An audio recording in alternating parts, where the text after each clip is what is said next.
청소부 딸이면 청소나 똑바로 하라고 했지. 이것도 똑바로 못해? 시어머니의 손이 며느리 서진의 뺨을 후려쳤습니다. 바닥에는 산산조각난 청자 항아리가 흩어져 있었고 서진은 뺨을 감싸쥔 채 눈물을 흘리고 있었어요. 6천만 원짜리 진품 도자기를 깨뜨렸다는 이유였습니다. 하지만 그 순간 현관문이 조용히 열렸고 한 남자가 그 광경을 목격했죠. 바로 서진의 아버지 한도윤이었습니다.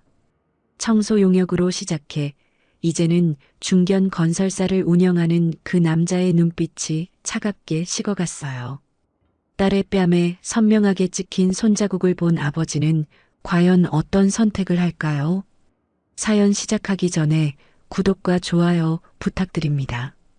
항상 시청해주시는 모든 분들께 감사드립니다. 한도윤은 매년 이날이 되면 가슴 한켠이 먹먹해졌습니다.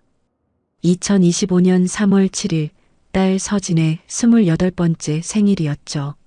사무실 책상에 놓인 탁상 달력에 빨간 동그라미로 표시된 날짜를 바라보며 도윤은 한참을 그렇게 앉아 있었습니다. 얼마나 지났을까요? 창밖으로 저무는 해가 빌딩 숲 사이로 붉은 빛을 뿌리고 있었어요. 손은 어느새 스마트폰을 집어들었고 수신 목록 맨 위에 있는 이름을 눌렀습니다. 서진이라는 세 글자. 화면을 보는 도윤의 입가에 미세한 미소가 번졌지만 눈빛만큼은 조심스러웠습니다. 신호음이 한 번, 두 번, 세 번 울렸어요. 평소 같으면 두 번째 신호에서 받던 딸인데 오늘따라 전화를 받는 시간이 조금 길었습니다. 다섯 번째 신호가 울리려는 찰나 드디어 연결음이 끊겼죠. 아빠, 목소리가 들렸습니다. 하지만 평소와는 달랐어요. 뭔가 억지로 밝게 하려는 듯한 목에 힘이 들어간 음색이었습니다. 도윤은 그 미묘한 떨림을 놓치지 않았어요. 서진아, 생일 축하한다. 오늘 미역국은 먹었냐? 전화기 너머로 잠깐의 침묵이 흘렀습니다. 불과 2초 정도의 시간이었지만 도윤에게는 긴 공백처럼 느껴졌어요.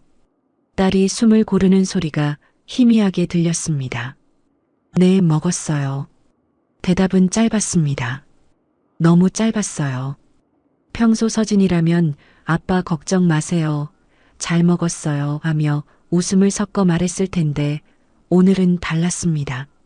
목소리에는 무언가를 감추려는 듯한 조심스러움이 묻어 있었죠. 도윤은 책상에 놓인 볼펜을 천천히 돌리며 다시 물었습니다. 시댁에서 잘해주시냐? 생일이라고 뭐 해주시던가? 괜찮아요, 아빠. 또다시 괜찮다는 말.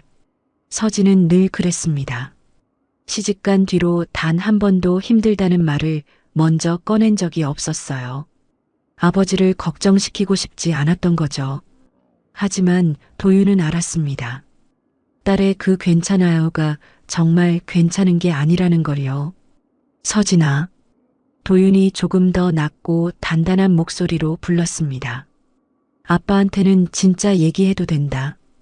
괜찮다는 말만 하지 말고. 전화기 너머로 작은 한숨이 새어나왔습니다. 그리고 잠시 뒤 서진의 목소리가 다시 들렸어요. 정말 괜찮아요, 아빠. 그냥 좀 피곤해서 그래요. 요즘 집안일이 좀 많아서. 말끝이 흐려졌습니다. 도윤은 천천히 눈을 감았어요. 딸의 목소리 사이사이에 숨어있는 울음을 느낄 수 있었습니다. 참고 있는 눈물, 터질 듯 말 듯한 감정의 덩어리. 그게 전화선을 타고 아버지의 가슴까지 전해졌어요. 아빠가 내일 서울 올라갈까? 얼굴이나 보자. 아니에요, 괜찮아요. 회사 일도 바쁘시잖아요. 바쁜 건 내가 더 걱정이다. 도윤의 말에 서진은 또다시 침묵했습니다. 그 침묵 속에서 아주 작게 코를 훌쩍이는 소리가 들렸어요. 딸은 울고 있었습니다. 억지로 참으면서 아버지가 눈치채지 못하게 소리 없이 눈물을 흘리고 있었던 거죠. 도윤의 손에 쥔 볼펜이 꺾일 듯 휘어졌습니다. 손등에 핏줄이 푸르게 튀어올랐어요. 서진아, 너 지금 우니? 아니에요. 목소리는 떨렸습니다. 억지로 밝게 하려던 음색이 이제는 완전히 무너져 내렸어요. 아빠, 저 정말 괜찮아요. 그냥 좀 감기 기운이 있어서 목이 그래요. 변명이었습니다. 누가 들어도 변명이었어요. 도윤은 더 이상 묻지 않았습니다. 딸을 다그치고 싶지 않았거든요. 대신 조용히 하지만 단호하게 말했습니다. 알았다. 아빠가 곧 올라간다. 오늘 밤에라도 갈게. 아빠, 정말 괜찮아요. 오시면 안 돼요. 서진의 목소리에 다급함이 섞였습니다. 아버지가 오면 안 된다는 것. 그 말 속에는 무언가 숨기고 싶은, 보여주고 싶지 않은 무엇인가가 있었어요. 왜 안 돼? 그냥 시댁분들이 불편해하실 것 같아서요. 도윤은 천천히 한숨을 내쉬었습니다. 딸의 그 말 한마디에서 모든 상황이 그려졌어요. 눈치를 보고 있구나. 시댁에서 편하지 못하구나. 생일인데도 제대로 된 대접을 받지 못하고 있구나. 서진아, 아빠 말 잘 들어. 내가 힘들면 언제든 집으로 와. 알았지? 네, 아빠. 대답은 했지만 서진의 목소리는 여전히 떨리고 있었습니다. 생일 축하한다. 우리 딸. 건강하게만 있어라. 감사해요, 아빠. 전화가 끊어졌습니다. 도윤은 한참 동안 스마트폰을 내려다보았어요. 검은 화면 속에 비친 자신의 얼굴은 굳어 있었습니다. 입술을 꽉 다문 채 턱선에 힘이 잔뜩 들어가 있었죠. 그는 천천히 일어나 창가로 걸어갔습니다. 서울 방향을 바라보며 손으로 창틀을 꽉 쥐었어요. 저 멀리 어딘가에서 딸이 울고 있었습니다. 혼자서 소리 없이 참고 있었죠. 도윤의 눈빛이 차갑게 가라앉았습니다. 분노라기보다는 단단한 결심에 가까운 표정이었어요. 서진아, 아빠가 간다.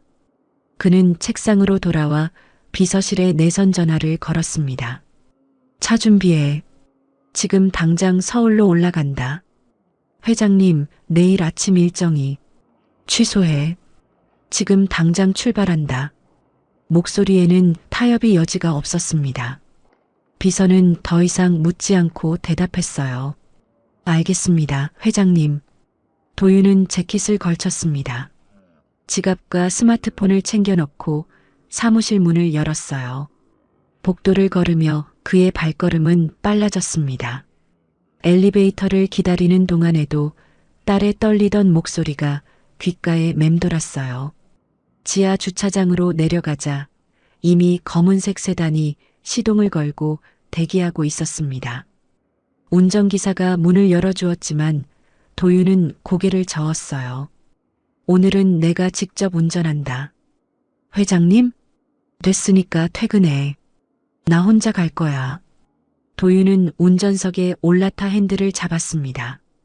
그는 엑셀을 밟았습니다. 차는 빠르게 주차장을 빠져나가 밤길 위로 달렸죠. 고속도로에 진입하며 도윤은 창밖을 스쳐 지나가는 가로등 불빛을 바라보았습니다. 서울까지는 3시간. 딸에게 가는 길이었어요. 그의 눈빛은 어느새 아버지의 것이 아니었습니다. 한성건설 회장 한도윤. 그 이름이 가진 무게가 이제 움직이기 시작했습니다. 서진이 이 집으로 시집 온 건 1년 전이었습니다. 결혼식장에서 웨딩드레스를 입고 서 있을 때만 해도 그녀는 정말 행복했어요. 아니, 행복할 거라고 믿었죠. 어머니를 일찍 여의고 아버지와 단둘이 살았던 서진에게 가족이 많은 집은 그 자체로 꿈이었으니까요. 시어머니 오명숙은 결혼 전까지만 해도 다정했습니다. 예물을 고를 때도 서진의 손을 잡으며 우리 며느리 이거 어울리겠다 하고 웃어주었어요. 시아버지 최기석도 우리 아들이 좋은 사람 만났구만 하며 고개를 끄덕였죠. 남편 현우는 그런 부모님을 자랑스러워했습니다. 우리 집은 분위기가 좋아. 걱정하지 마. 현우의 말을 믿었습니다. 아니, 믿고 싶었어요. 하지만 결혼 후 불과 한 달도 지나지 않아 서진은 깨달았습니다. 그 다정함은 가면이었다는 걸요. 첫 번째 균열은 사소한 데서 시작됐습니다. 결혼 후 첫 명절, 시댁에서 차례를 지낼 때였어요. 서진은 정성껏 준비한 음식들을 상에 올렸습니다. 새벽 5시부터 일어나 나물을 무치고 전을 부치고 국을 끓였죠. 손가락에 데인 자국이 2개나 생겼지만 내색하지 않았어요. 상차림이 끝나고 시어머니가 한번 둘러보더니 입맛을 다셨습니다. 그래, 처음이니까 이 정도면 됐네. 칭찬이 아니었습니다. 그저 참아주겠다는 말투였어요.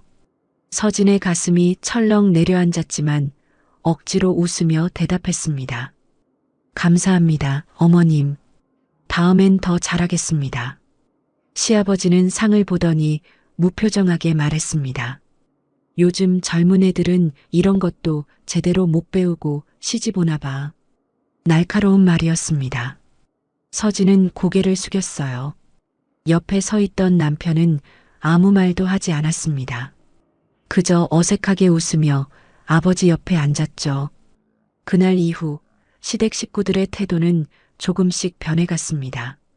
아니, 원래의 모습을 드러내기 시작했다는 게 맞을 거예요. 어느 날 시어머니가 거실 소파에 앉아 친구와 통화를 하고 있었습니다. 서진은 주방에서 설거지를 하고 있었는데 목소리가 또렷하게 들렸어요.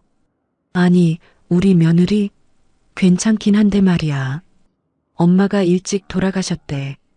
그것도 청소 일하다가. 서진의 손이 멈췄습니다. 물에 잠긴 그릇 위로 비누 거품이 천천히 사라졌어요. 청소 용역 회사 다녔다더라고. 그러니까 뭐 집안 형편이 그렇게 좋진 않았던 거지. 시아버지가 그래도 사업을 하신다는데 청소 쪽이래. 뭐 요즘은 그런 것도 사업이라고 하니까. 시어머니의 목소리에는 비웃음이 섞여 있었습니다. 서진은 그릇을 씻던 손을 천천히 멈추고 싱크대의 가장자리를 꽉 움켜쥐었어요. 손톱이 하얗게 질릴 만큼 힘을 주었지만 아픔은 느껴지지 않았습니다. 가슴이 먼저 아팠거든요. 그래도 얼굴은 괜찮아. 아들이 마음에 들어 한 것 같더라고. 근데 뭐 아무래도 교육이 덜 된 건 어쩔 수 없지. 친정 어머니한테 배울 게 없었을 테니. 전화를 끊은 시어머니가 부엌 쪽을 돌아보며 말했습니다. 서진아, 설거지 다 했으면 거실 좀 닦아. 먼지가 앉았어. 네, 어머님. 서진은 대답했지만 목소리가 떨렸습니다. 그녀는 고무장갑을 벗고 걸레를 들었어요. 무릎을 꿇고 거실 바닥을 닦으면서 눈물이 주르르 흘러내렸습니다. 다행히 고개를 숙이고 있어서 보이지 않았죠. 엄마는 청소일이 부끄러운 일이라고 생각하지 않으셨는데 서진의 어머니는 늘 말했습니다. 세상에 더러운 일은 없어. 사람의 마음이 더러울 뿐이지. 아침 일찍 나가 저녁 늦게 돌아오셨지만 항상 씩씩하게 웃으셨어요. 서진의 학비를 대기 위해 이 빌딩 저 빌딩을 오가며 걸레를 들고 계단을 닦았던 어머니. 그 손으로 서진을 쓰다듬으며 우리 딸 공부 열심히 해서 좋은 사람 되어라 하셨던 어머니. 그 어머니가 이 집에서는 청소부로만 불렸습니다. 일주일 후 시댁 식구들이 모두 모여 저녁을 먹는 자리였습니다. 서진이 정성껏 차린 식탁 앞에서 시어머니가 반찬 하나를 집어들더니 인상을 찌푸렸어요. 이거 간이 안 맞네. 자, 죄송합니다, 어머님. 제가 다시 만들겠습니다. 아니, 됐어. 그냥 먹어야지. 버릴 수도 없고. 시아버지가 숟가락을 놓으며 말했습니다. 요새 며느리들은 집안일을 제대로 배우질 않아. 친정에서 뭘 가르쳤는지 모르겠네. 서진의 눈시울이 뜨거워졌습니다. 하지만 참았어요. 고개를 숙인 채 밥을 한 숟가락 떴지만 목으로 넘어가지 않았습니다. 남편 현우는 그저 밥을 먹을 뿐이었습니다. 옆에서 아내가 고개를 숙이고 있는 것도 어머니와 아버지의 말에 상처받고 있다는 것도 모른 척했어요. 아니, 정말 몰랐을 수도 있습니다. 그는 그런 말들이 문제라고 생각하지 않았으니까요. 여보, 괜찮아? 식사 후 방으로 들어와서야 현우가 물었습니다. 서진은 고개를 끄덕였어요. 응, 괜찮아. 부모님이 좀 까다로우신 건 인정하는데 그냥 참아줘. 원래 나이 드신 분들은 그러시잖아. 서진은 대답하지 않았습니다. 남편은 옷을 갈아입으며 말을 이었어요. 그리고 서진아, 우리 집은 체면을 좀 중요하게 생각하거든. 친정 얘기는 밖에서 너무 하지 마. 알지? 가슴이 철렁했습니다. 친정 얘기를 하지 말라니. 그게 무슨 뜻인지 서진은 알았어요. 아버지가 청소 사업을 하신다는 것, 어머니가 청소 일을 하셨다는 것. 그게 부끄러운 일이라는 거였죠. 응, 알았어. 서진은 고개를 끄덕였지만 가슴속 어딘가가 무너지는 느낌이었습니다. 다음 날 아침 시어머니는 거실 한가운데 놓인 청자 항아리를 정성스럽게 닦고 있었습니다. 옅은 청록색을 띤 도자기는 은은한 광택을 내며 빛났어요. 서진아, 이거 봐. 이 항아리 말이야. 시어머니가 자랑스럽게 말했습니다. 조선시대 진품이야. 감정받았어. 일본 왕실에서도 탐낼 만한 물건이라고 하더라고. 가격이 얼만 줄 알아? 수천만 원이야, 수천만 원. 서진은 조심스럽게 바라보았습니다. 아름다운 도자기였어요. 하지만 왠지 모를 불안함이 밀려왔습니다. 함부로 만지면 안 돼. 특히 청소할 때 조심해야 해. 너처럼 손이 거친 사람이 건드리면 금이 갈 수도 있으니까. 손이 거칠다는 말. 서진의 손은 거칠지 않았습니다. 오히려 가늘고 조심스러운 손이었어요. 하지만 시어머니의 눈에는 청소부의 딸이 가진 손이었던 거죠. 네, 어머님. 조심하겠습니다. 서진은 고개를 숙였습니다. 그리고 그 도자기를 보며 생각했어요. 저게 정말 나보다 귀한 걸까? 저녁 서진은 또다시 아버지에게 전화를 받았습니다. 서진아, 오늘은 좀 어때? 응, 아빠. 괜찮아. 또 괜찮다는 말. 하지만 이번엔 목소리가 조금 더 단단했어요. 울지 않으려고 애쓰는 게 느껴졌습니다. 밥은 먹었냐? 응, 먹었어. 서진아. 네, 아빠. 힘들면 언제든 말해. 아빠가 있잖아. 서진은 눈물을 참으며 대답했습니다. 알아, 아빠. 사랑해. 전화를 끊고 서진은 방 한구석에 앉아 무릎을 끌어안았습니다. 작은 몸이 더 작아 보였어요. 창밖으로는 달빛이 차갑게 흘러들어왔고 그녀의 그림자는 벽에 길게 드리워져 있었습니다. 화목한 집. 서진이 꿈꿨던 그 집은 어디에도 없었습니다. 시댁 거실 한가운데 그 청자 항아리는 마치 왕자처럼 자리 잡고 있었습니다. 옅은 청록색 빛깔의 도자기는 특별 제작된 유리장 안에 들어 있었고 그 주변으로는 은은한 조명이 비추고 있었어요. 시어머니 오명숙이 가장 아끼는 물건이었죠. 이 항아리 있잖아. 시어머니는 손님이 올 때마다 똑같은 말을 했습니다. 마치 녹음기를 틀어놓은 것처럼요. 조선시대 왕실에서 쓰던 청자야. 감정평가 받았는데 진품이래. 일본 왕실에서도 이런 건 구하기 힘들다고 했어. 그러면서 유리장을 손수건으로 닦았습니다. 하루에도 몇 번씩 닦았어요. 먼지 하나 없이 깨끗하게 유지하는 게 그녀의 일과 중 하나였죠. 이거 하나만 있어도 우리 집 품격이 달라 보인다니까. 값은 수천만 원 하는데 돈이 문제가 아니라 이런 건 아무나 가질 수 있는 게 아니거든. 친구들이 방문할 때면 시어머니는 반드시 그 앞으로 안내했습니다. 그리고는 자랑스럽게 설명했어요. 어디서 구했는지, 얼마나 귀한 물건인지, 감정평가서는 어떻게 받았는지. 친구들은 감탄하며 고개를 끄덕였고 시어머니는 만족스러운 미소를 지었습니다. 서진은 그 광경을 주방에서 차를 준비하며 지켜보았어요. 시어머니의 목소리가 유난히 크게 들렸습니다. 우리 며느리한테는 절대 못 만지게 해. 손이 거칠잖아.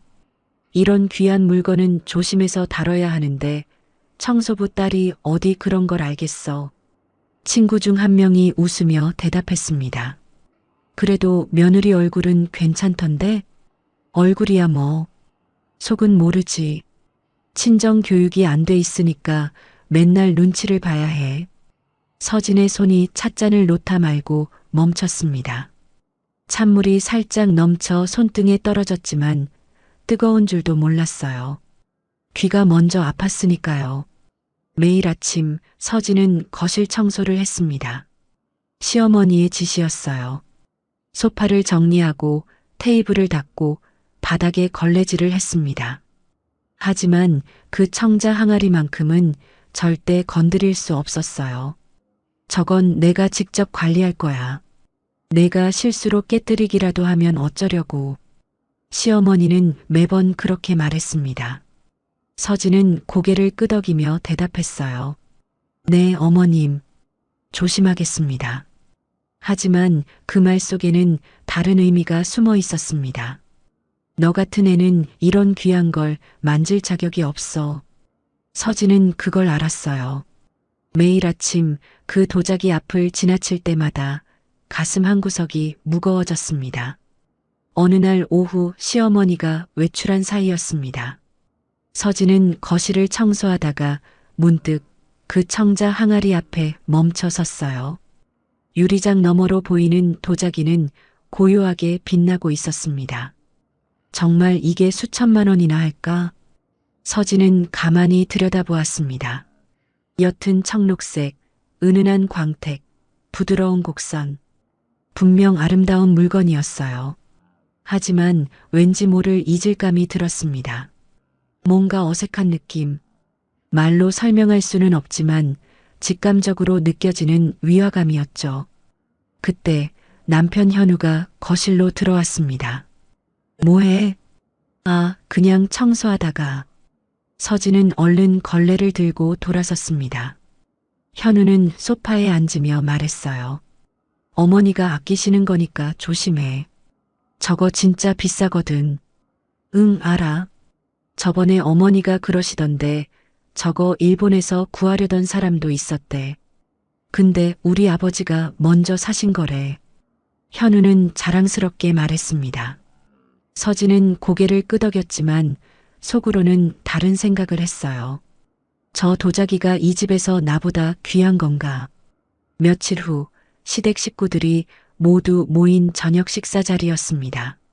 시아버지가 식사를 하다 말고 거실 쪽을 바라보며 말했어요. 그 청자 항아리 보험 다시 들어야 하는 거 아니야?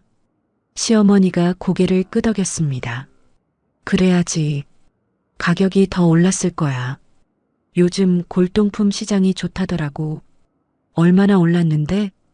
감정가가 6천만 원까지 나왔어. 처음 살 땐 4천만 원이었는데. 서진은 숟가락을 든 손을 멈췄습니다. 6천만 원. 그 돈이면 얼마나 많은 걸 할 수 있을까요? 아버지가 어머니와 함께 살았던 작은 집의 전세금이 그 정도였어요. 어머니가 몇 년을 일해서 모은 돈이었죠. 서진아, 너 그거 알지? 저 항아리 절대 건드리면 안 돼. 시어머니가 서진을 쳐다보며 말했습니다. 서진은 고개를 숙이며 대답했어요. 네, 어머님. 청소할 때도 멀찌감치 피해서 해. 혹시라도 실수로 건드리기라도 하면 큰일 나니까. 네, 조심하겠습니다. 시아버지가 웃으며 거들었습니다. 며느리가 깨뜨리면 평생 갚아도 못 갚겠지. 청소부 월급으로. 식탁이 순간 조용해졌습니다. 시어머니는 입을 가리고 낄낄 웃었고 남편 현우는 어색하게 웃으며 밥을 먹었어요. 서진의 손은 무릎 위에서 떨리고 있었습니다.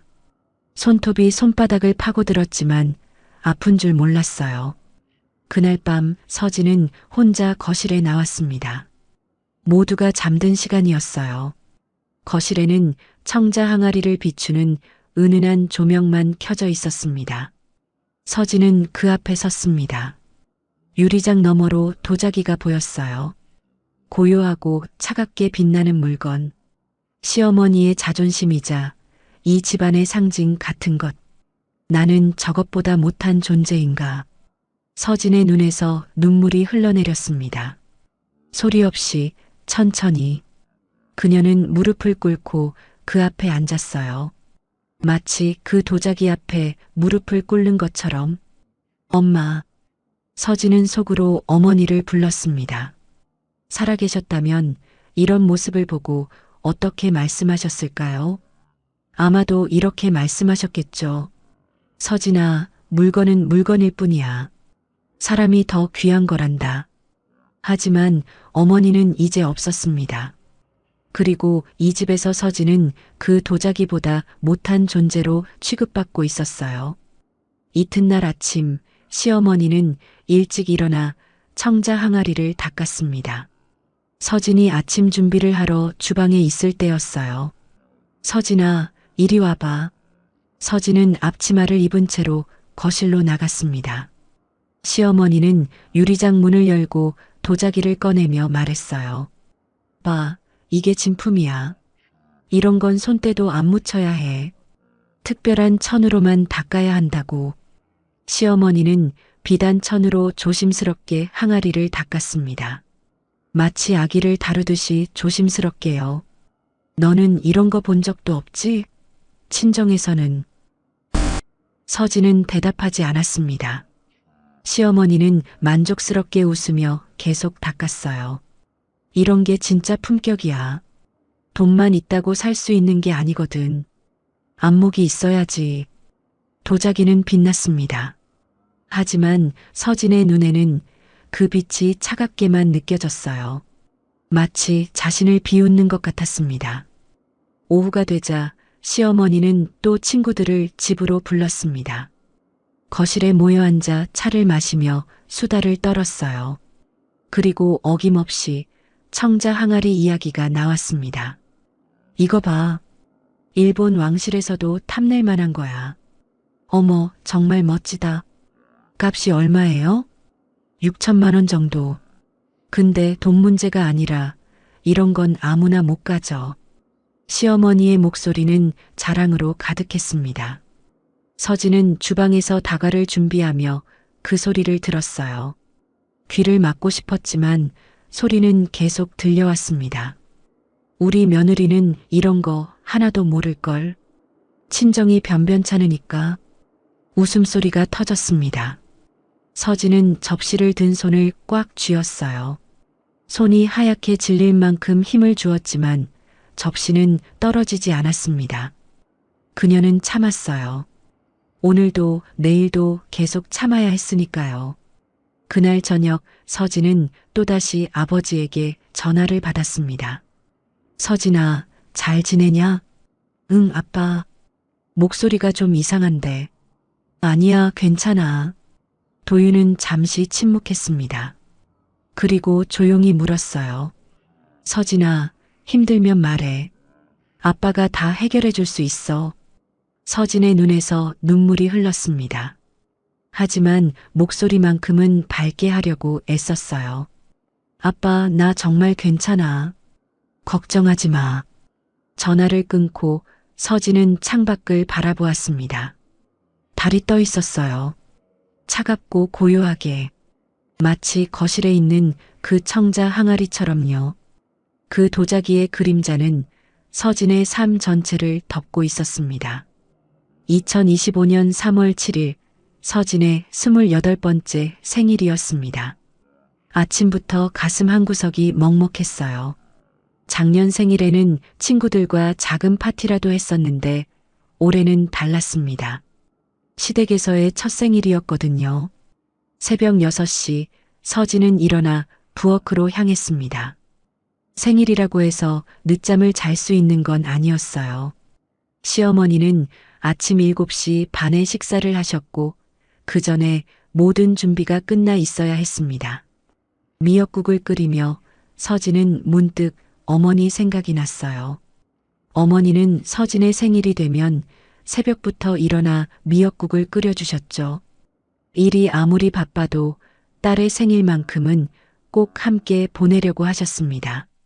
우리 서진이 건강하게만 자라다오.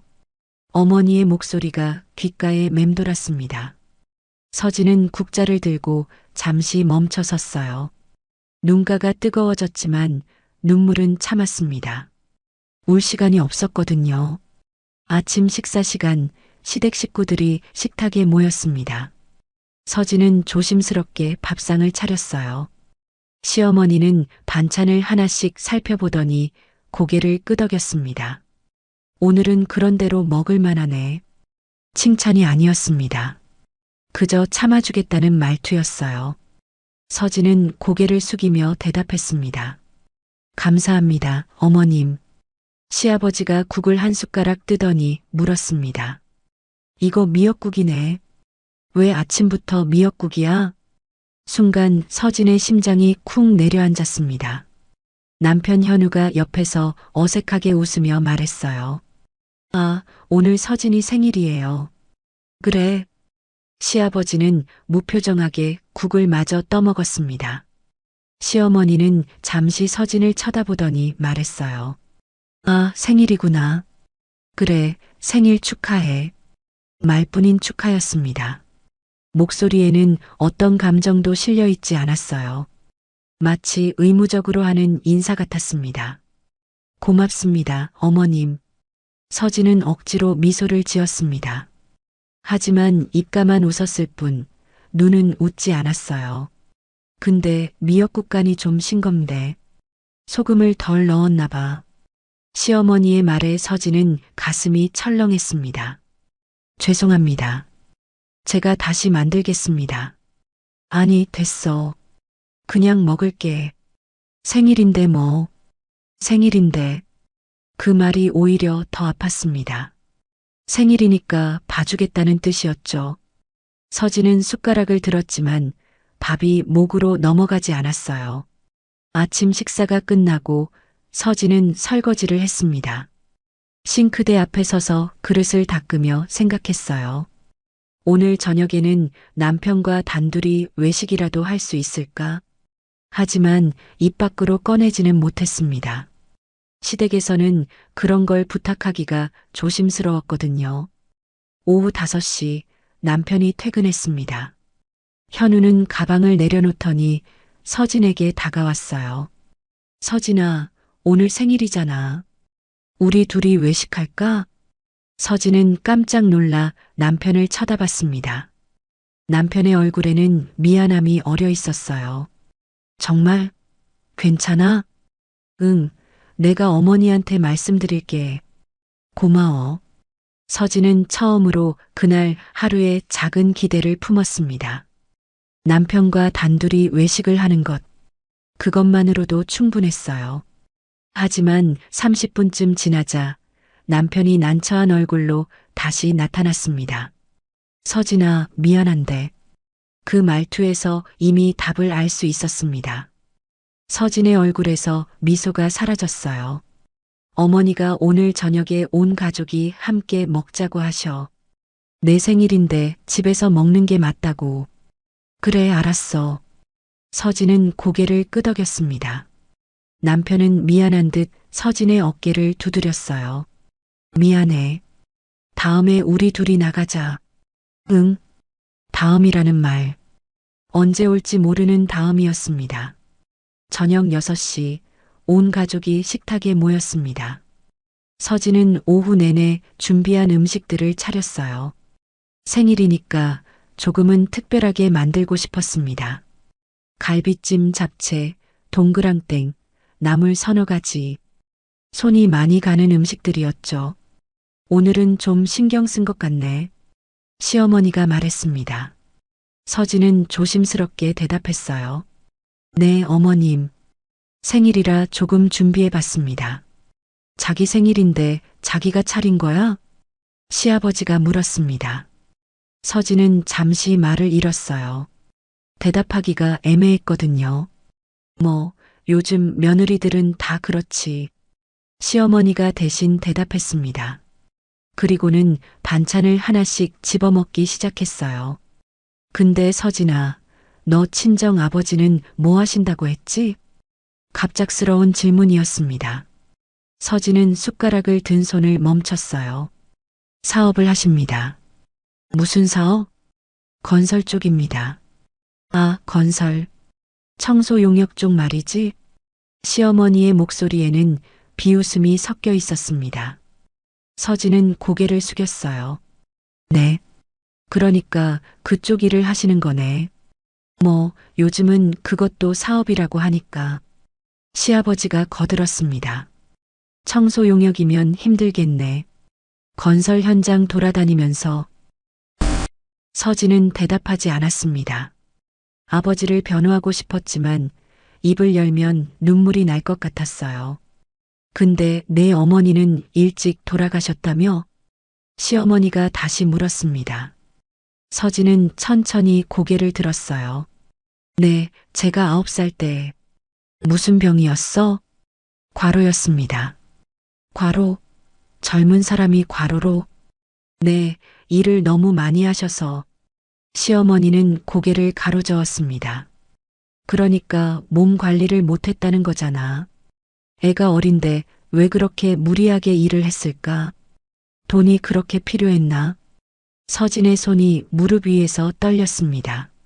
손톱이 손바닥을 파고들었어요. 어머니는 서진을 위해 일하셨습니다. 학원비를, 학비를, 생활비를 벌기 위해 쉬지 않고 일하셨죠. 그게 잘못된 일인가요? 그게 비난받을 일인가요? 엄마가 없으니까 집안일도 서툴 수밖에 없지. 누구한테 배웠겠어? 시어머니의 말이 계속 이어졌습니다.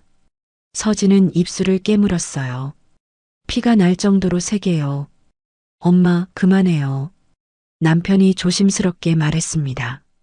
하지만 시어머니는 멈추지 않았어요. 왜?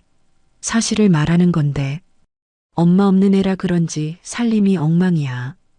밥도 제대로 못하고 청소도 대충대충 하고. 엄마, 뭐? 틀린 말했어? 내가 보기엔 괜찮아? 남편은 입을 다물었습니다. 그리고는 밥을 먹기 시작했어요. 서진을 지켜주지 않았습니다. 시아버지가 말했습니다. 글쎄, 어머니 말씀이 틀린 건 아니지. 요즘 젊은 애들은 집안일을 배우질 않아. 다 학교 공부만 시키니까. 맞아요. 서진이도 그렇잖아요. 대학은 나왔는데 정작 살림은 못하잖아요. 서진의 눈에서 눈물이 흘렀습니다. 고개를 숙인 채 소리 없이 눈물이 뺨을 타고 내려왔어요. 하지만 아무도 눈치채지 못했습니다. 아니, 눈치채도 모른 척 했을 거예요. 생일인데 왜 울어? 시어머니가 웃으며 말했습니다. 결국 들켰습니다. 축하해줬잖아. 밥도 차려줬고. 뭐가 불만이야? 죄송합니다. 서진은 눈물을 닦으며 대답했습니다. 목소리가 떨렸어요. 죄송하다니 뭐가 죄송해. 그냥 내가 좀 더 잘하면 되는 거지. 식사가 끝나고 서진은 설거지를 했습니다. 싱크대 앞에 서서 그릇을 닦는데 눈물이 계속 흘렀어요. 멈출 수가 없었습니다. 서진아. 남편이 뒤에서 불렀습니다. 서진은 눈물을 급하게 닦으며 돌아봤어요. 왜? 어머니가 좀 심하긴 했는데 기분 나쁘게 생각하지 마. 원래 그러시는 분이야. 그냥 참아줘. 응? 참으라는 말. 또 참으라는 말이었습니다. 서진은 고개를 끄덕였어요. 알았어. 남편은 안심한 듯 방으로 들어갔습니다. 서진은 다시 설거지를 했어요. 눈물은 계속 흘렀지만 소리는 내지 않았습니다. 밤 10시 서진은 혼자 작은 방에 앉아 있었습니다. 그때 전화가 울렸어요. 아버지였습니다. 서진아, 생일 축하한다. 오늘 미역국은 먹었냐? 그 말에 서진은 참았던 눈물이 터져 나왔습니다. 소리 없이 울었어요. 서진아, 왜 그래? 우니? 아니에요, 아빠. 목소리 들으면 아는데. 무슨 일 있었어? 괜찮아요. 괜찮은 게 아닌 것 같은데. 도윤의 목소리는 단호했습니다. 서진은 눈물을 닦으며 억지로 웃었어요. 정말 괜찮아요, 아빠. 그냥 좀 피곤해서. 서진아, 아빠한테는 솔직하게 말해도 돼. 아빠, 나 정말 괜찮아요. 걱정하지 마세요. 전화를 끊고 서진은 베개에 얼굴을 묻었습니다. 그리고 소리 없이 울었어요. 목이 쉴 때까지, 눈물이 마를 때까지. 한편 부산에서 서울로 향하는 고속도로 위를 달리고 있는 검은색 세단 안에서 도윤은 핸들을 꽉 쥐고 있었습니다. 그의 눈빛은 차갑게 가라앉아 있었어요. 딸의 떨리는 목소리가 귓가에 맴돌았습니다. 괜찮아요라고 말하면서 울고 있던 목소리. 그 목소리 하나로 도윤은 모든 걸 알 수 있었습니다. 서진아, 아빠가 간다. 차는 어둠 속을 뚫고 서울로 향했습니다.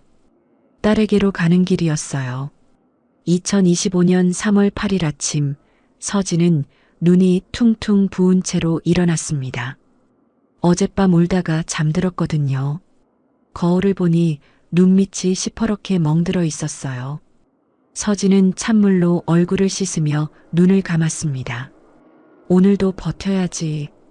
매일 아침 스스로에게 하는 말이었습니다. 아침 8시 시어머니가 외출 준비를 하고 있었습니다.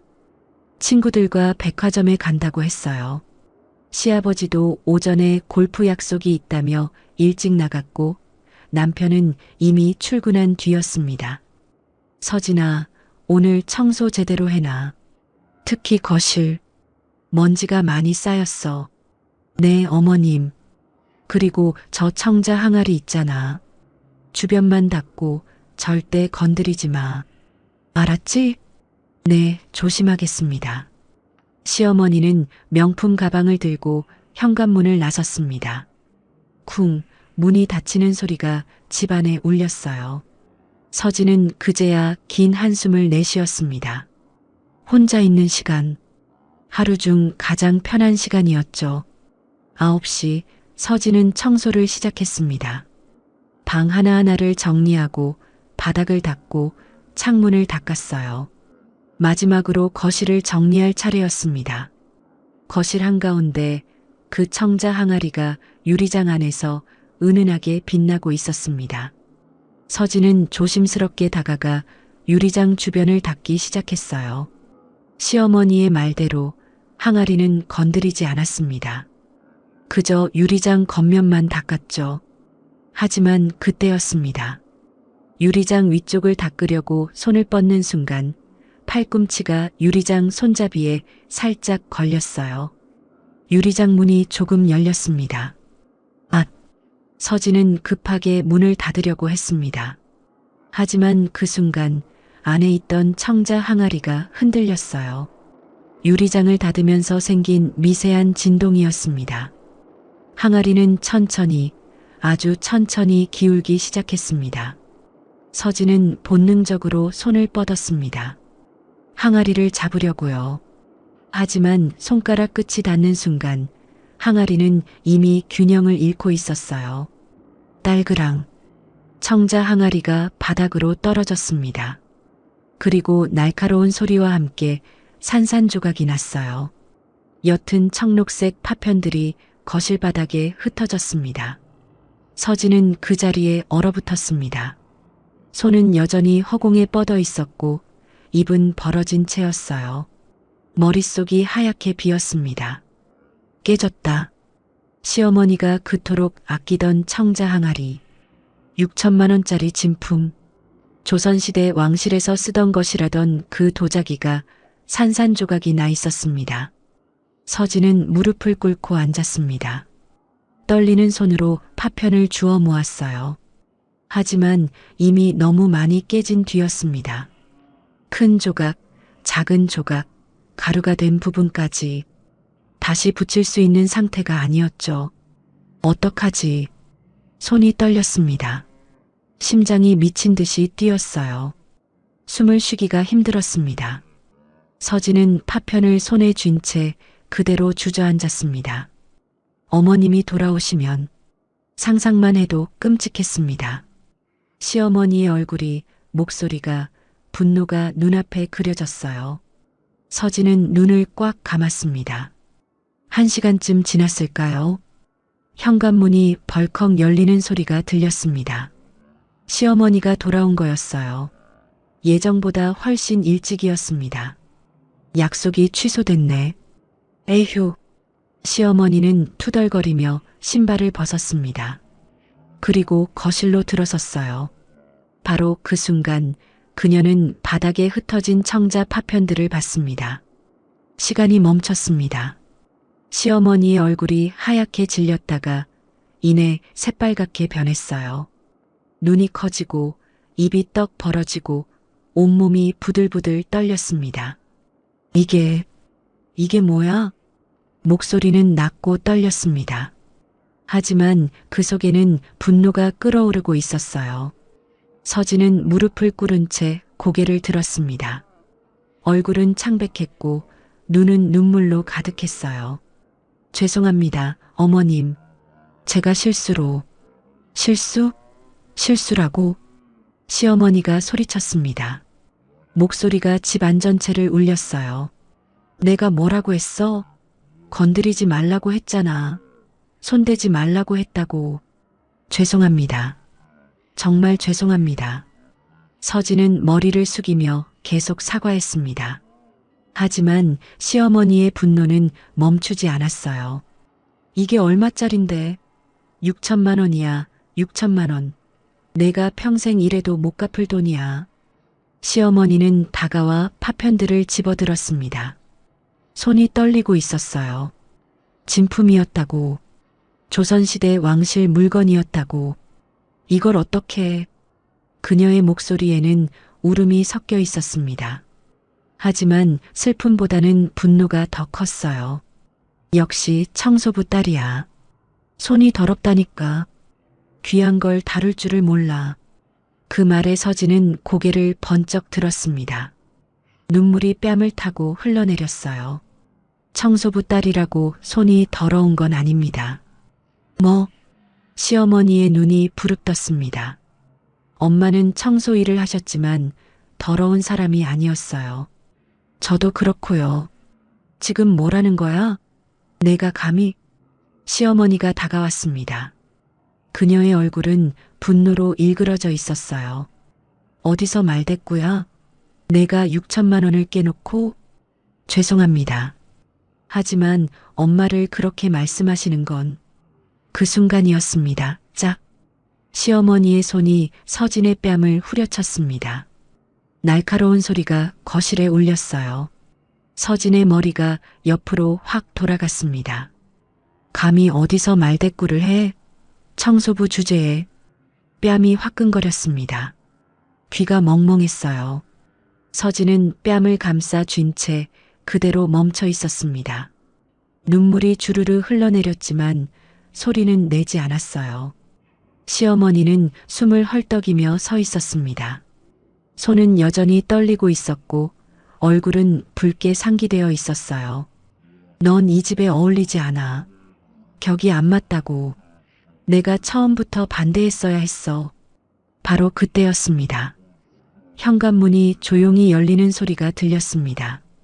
시어머니와 서진 모두 현관 쪽을 돌아봤어요. 문틈으로 한 남자가 들어서고 있었습니다. 한도윤이었습니다. 그는 정장을 입고 있었어요. 코트를 걸친 모습은 차분해 보였지만 얼굴에는 어떤 감정도 드러나지 않았습니다. 냉정하고 고요했어요. 하지만 그 눈빛만큼은 얼음처럼 차가웠습니다. 도윤은 천천히 거실로 걸어 들어왔습니다. 발걸음 소리가 바닥에 울렸어요. 그의 시선은 바닥에 주저앉아 뺨을 감싸 쥐고 있는 딸을 향했습니다. 서진의 뺨은 빨갛게 부어 있었어요. 손자국이 선명하게 남아 있었습니다. 눈가는 눈물로 젖어 있었고 입술은 떨리고 있었죠. 도윤은 그 모습을 봤습니다. 딸의 뺨에 찍힌 손자국을, 딸의 눈물을, 딸의 떨리는 몸을. 그의 주먹이 천천히 쥐어졌습니다. 손등의 핏줄이 퉁퉁 튀어 올랐어요. 턱선에 힘이 잔뜩 들어갔습니다. 하지만 목소리만큼은 차분했어요. 그 손, 도윤이 시어머니를 보며 말했습니다. 목소리는 낮고 차가웠어요. 그 손으로 지금 누구를 때리셨습니까? 시어머니는 얼어붙었습니다. 갑자기 나타난 남자를 보며 당황한 표정이었어요. 누구세요? 도윤은 대답하지 않았습니다. 그저 딸에게로 다가가 무릎을 꿇었어요. 그리고 떨리는 손으로 서진의 뺨을 조심스럽게 만졌습니다. 아빠가 늦어서 미안하다. 목소리가 떨렸습니다. 도윤의 눈가가 붉어졌어요. 서진은 아버지를 보며 눈물을 흘렸습니다. 아빠, 괜찮아. 이제 괜찮아. 도윤은 딸을 일으켜 세웠습니다. 그리고 천천히 시어머니를 향해 돌아섰어요. 그의 눈빛은 이제 분노로 가득했습니다. 하지만 목소리만큼은 여전히 차분했어요. 오랜만입니다. 도윤은 주머니에서 명함을 꺼냈습니다. 그리고 시어머니 앞에 내밀었어요. 혹시 잊으셨을까봐 다시 소개합니다. 한성건설 회장 한도윤입니다. 시어머니의 얼굴이 하얗게 질렸습니다. 손에 들고 있던 명함이 바닥에 떨어졌어요. 그 명함 위에는 이렇게 적혀 있었습니다. 한성건설 주식회사 대표이사 회장 한도윤. 시어머니는 입을 떡 벌린 채 도윤을 쳐다봤습니다. 한성건설. 남편의 회사 대진정밀이 거래하는 그 한성건설. 매출의 70% 이상을 의존하는 바로 그 회사였습니다. 도윤은 차갑게 웃었습니다. 하지만 그 웃음에는 온기가 없었어요. 제 딸에게 손찌검을 하셨더군요. 사돈 어른께서 그게 시어머니는 말을 더듬었습니다. 도윤은 고개를 천천히 가로저었어요. 괜찮습니다. 이제 모든 게 명확해졌으니까요. 그는 딸의 손을 잡았습니다. 서진아, 짐 챙겨. 우리 집으로 가자. 아빠, 됐어. 이제 여기 있을 필요 없어. 도윤은 시어머니를 한 번 더 쳐다봤습니다. 그 눈빛은 얼음보다 차가웠어요. 도자기 하나 때문에 제 딸을 때리시다니. 참 품격 있으시네요. 그는 바닥에 흩어진 파편들을 잠깐 내려다봤습니다. 건설 현장을 수십 년 다니며 온갖 골동품, 유물들을 봐온 그의 눈에는 뭔가 이상한 점이 보였어요. 유약의 색깔, 파편의 질감. 하지만 지금은 그런 게 중요하지 않았습니다. 제대로 된 감정평가나 다시 받아보시죠. 진품이든 가짜든 제 딸보다 귀할 순 없으니까요. 도윤은 더 이상 말하지 않았습니다. 딸의 손을 잡고 현관으로 향했어요. 시어머니는 그저 멍하니 서 있을 뿐이었습니다. 문이 닫혔습니다. 고요함만이 남았어요. 그리고 바닥에는 산산조각난 청자 파편들만이 흩어져 있었습니다. 도윤은 서진의 손을 잡고 시댁 아파트를 나왔습니다. 엘리베이터 안에서 서진은 아무 말도 하지 못했어요. 그저 아버지의 손을 꽉 쥔 채 고개를 숙이고 있었습니다. 뺨은 여전히 화끈거렸고 눈물은 계속 흘러내렸죠. 도윤은 딸을 쳐다봤습니다. 부은 뺨, 붉어진 눈, 떨리는 입술. 그 모습을 보는 것만으로도 가슴이 찢어지는 것 같았어요. 하지만 그는 참았습니다. 지금은 딸 앞에서 흔들리면 안 됐으니까요. 아빠가 있어. 괜찮아. 도윤이 조용히 말했습니다. 서진은 고개를 끄덕였지만 여전히 말이 없었어요. 주차장에 도착하자 도윤의 검은색 세단이 서 있었습니다. 도윤은 조수석 문을 열어주고 서진을 태웠어요. 안전벨트까지 직접 채워줬습니다. 마치 어린아이를 대하듯이요. 차가 출발했습니다. 서진은 창밖을 바라보며 눈물을 닦았어요. 아버지에게 걱정을 끼쳤다는 생각에 미안함이 밀려왔습니다. 아빠 미안해요. 왜 미안해? 제가 잘못해서. 내가 뭘 잘못했어? 도윤의 목소리는 단호했습니다. 내가 잘못한 게 하나도 없어. 도자기가 깨진 건 사고야. 그걸로 사람을 때릴 이유는 없지. 하지만 6천만 원짜리. 6천만 원이면 뭐 어때? 사람이 더 귀하지. 물건이 더 귀해. 도윤은 딸을 잠깐 쳐다봤습니다. 그리고 다시 앞을 보며 말했어요. 서진아, 너 1년 동안 거기서 얼마나 힘들었니? 서진은 대답하지 못했습니다. 입술을 깨물며 고개를 숙였어요. 도윤은 한숨을 내쉬었습니다. 아빠가 미안하다. 진작 알았어야 했는데. 아니에요, 아빠. 제가 말 안 했잖아요. 그래도 눈치챘어야지. 전화할 때마다 목소리가 이상했는데. 도윤의 목소리에는 자책감이 묻어 있었습니다. 서진은 아버지의 손을 잡았어요. 아빠, 괜찮아요. 이제 나왔으니까.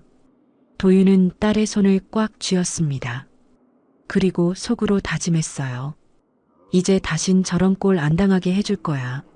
한편 시댁 아파트에서는 난리가 났습니다. 시어머니는 바닥에 흩어진 청자 파편들을 보며 주저앉아 있었어요. 손은 떨리고 입술은 바들바들 떨렸습니다. 한성건설 회장이라고? 설마 그 한성건설? 그녀는 휴대폰을 집어들고 남편에게 전화를 걸었습니다. 신호음이 몇 번 울린 뒤 시아버지 최기석이 받았어요. 왜? 여보, 큰일 났어. 무슨 일인데 그래? 서진이 친정아버지가 누군지 알아? 한성건설 회장이래. 전화 너머로 침묵이 흘렀습니다. 긴 침묵이었어요. 뭐라고? 한성건설. 우리랑 거래하는 그 한성건설 회장이 서진이 아버지래. 시아버지의 목소리가 떨렸습니다. 그게 무슨 소리야? 청소 용역한다며? 나도 그렇게 알았어. 근데 방금 여기 와서 명함을 내밀더라고. 한성건설 회장 한도윤이라고. 지금 어디 있어? 서진이 데리고 나갔어. 방금 전에. 시아버지는 전화를 끊었습니다. 그리고 골프채를 내려놓고 차에 올라탔어요. 얼굴은 창백했고 손은 떨리고 있었습니다. 한성건설 회장의 딸이었다니. 대진정밀의 매출 70% 이상이 한성건설에서 나왔습니다. 건설 현장에 들어가는 정밀 부품, 자재, 장비들 모두 한성건설의 발주로 만들어지는 것들이었어요. 한성건설이 거래를 끊으면 대진정밀은 버틸 수 없었습니다. 시아버지는 급하게 집으로 향했습니다. 차 안에서도 손은 계속 떨렸어요. 오후 4시 시아버지가 집에 도착했습니다. 거실에서는 시어머니가 여전히 파편들 앞에 앉아 있었어요. 도대체 무슨 짓을 한 거야? 시아버지가 소리쳤습니다. 시어머니는 깜짝 놀라며 남편을 쳐다봤어요. 내가 뭘 어쨌다고. 서진이한테 손찌검을 했다며? 그게 도자기를 깨뜨려서. 도자기가 중요해. 사람이 중요해. 시아버지는 머리를 쥐어뜯었습니다. 한성건설 회장 딸이야. 한성건설. 우리 회사 먹여 살리는 그 회사 회장 딸을 때렸다고. 나도 몰랐어. 청소 용역한다고 했잖아. 청소 용역 회사가 한성건설이야. 청소부터 시작해서 지금은 중견건설사 회장이 됐다고. 시어머니의 얼굴이 하얗게 질렸습니다. 그럼 우리가 망한 거지 뭐. 한성건설이 거래 끊으면 우리 회사 버틸 수가 없어. 시아버지는 소파에 주저앉았습니다. 얼굴에는 절망이 가득했어요. 당장 가서 사과해야 해. 무릎 꿇고 빌어야 한다고. 하지만은 무슨. 당장 준비해. 서진이한테 사과하러 가야 해. 그때 시아버지의 휴대폰이 울렸습니다. 회사 전무이사였어요. 회장님, 큰일 났습니다. 무슨 일인데? 한성건설에서 연락이 왔습니다. 긴급회의를 하고 싶다고요. 내일 오전 10시에. 시아버지의 손이 떨렸습니다. 뭐에 관해서? 거래 조건 재검토라고 합니다. 전화를 끊고 시아버지는 고개를 떨구었습니다. 시작됐구나. 응징이. 한편 도윤의 차는 서울 외곽의 한 호텔에 도착했습니다. 임시로 묵을 곳이었어요. 도윤은 서진을 방까지 데려다주고 말했습니다. 여기서 좀 쉬어. 아빠가 저녁 시켜줄게. 아빠는 어디 가요? 회사 가야 해. 처리할 일이 있어서. 서진은 불안한 눈빛으로 아버지를 쳐다봤습니다. 아빠, 너무 큰일 벌이지 마세요. 도윤은 딸의 머리를 쓰다듬었습니다. 아빠가 알아서 할게.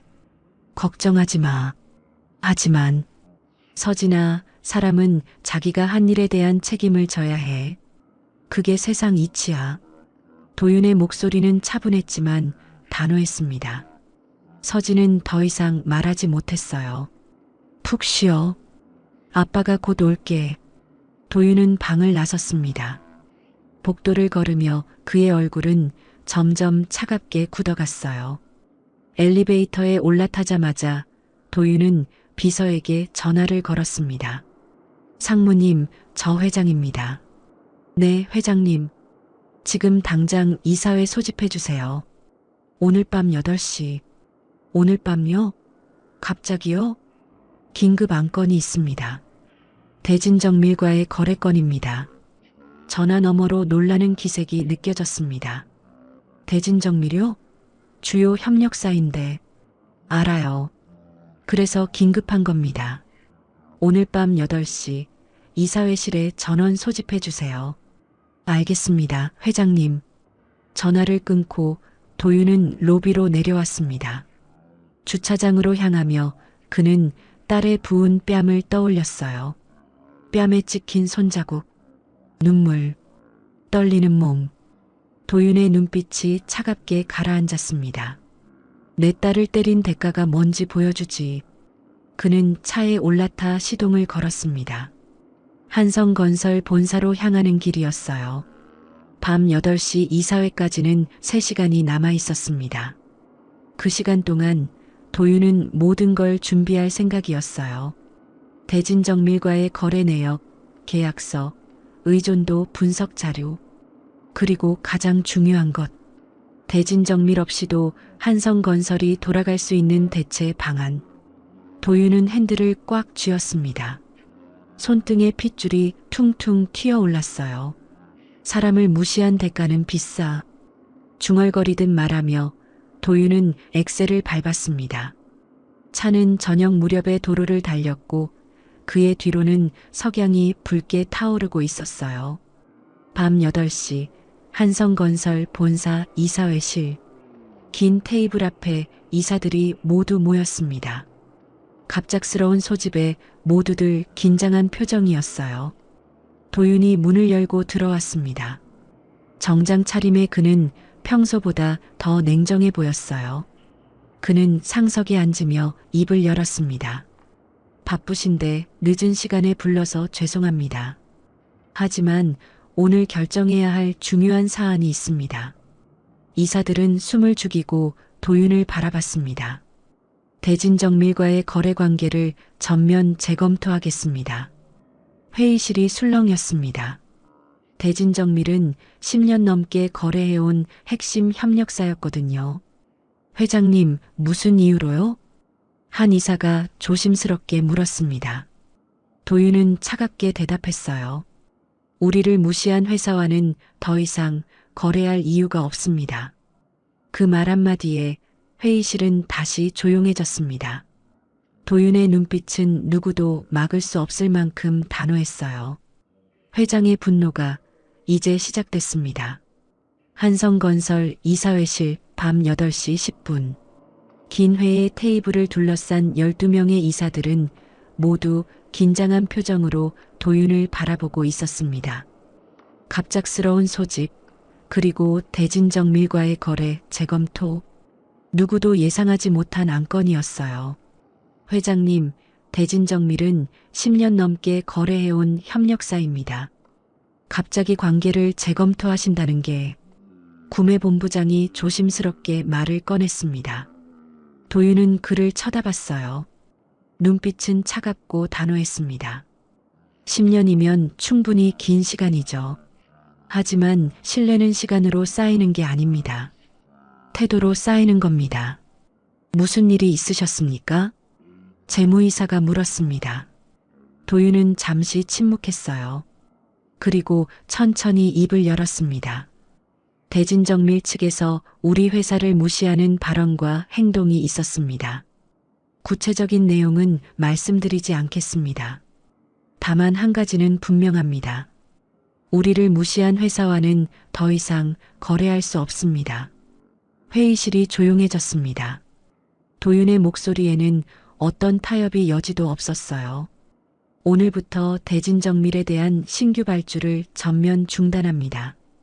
그리고 진행 중인 계약에 대해서는 법무팀과 협의해서 조기 종료 가능 여부를 검토하세요. 회장님, 그렇게 되면 현장 일정에 차질이 대체 업체를 찾으면 됩니다. 구매본부장님, 일주일 안에 대진정밀을 대체할 수 있는 협력사 리스트를 작성해 주세요. 일주일이요? 네.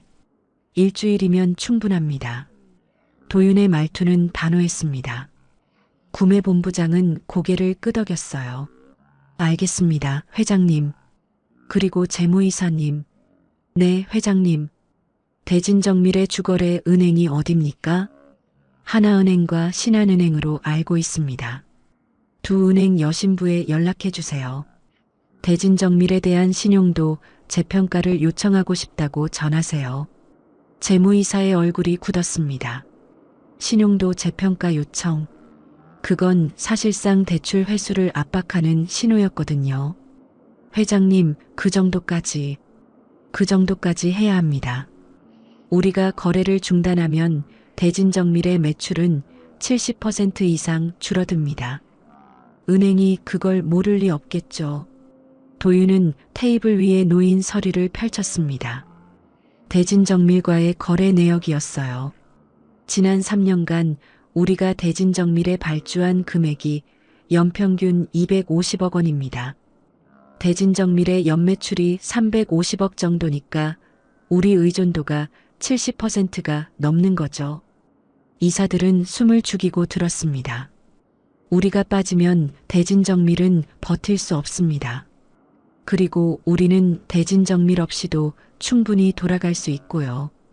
회장님, 혹시 개인적인... 한 이사가 조심스럽게 말을 꺼냈다가 멈췄습니다. 도윤의 눈빛이 너무 차가웠거든요. 개인적인 일이 아닙니다. 사업적 판단입니다.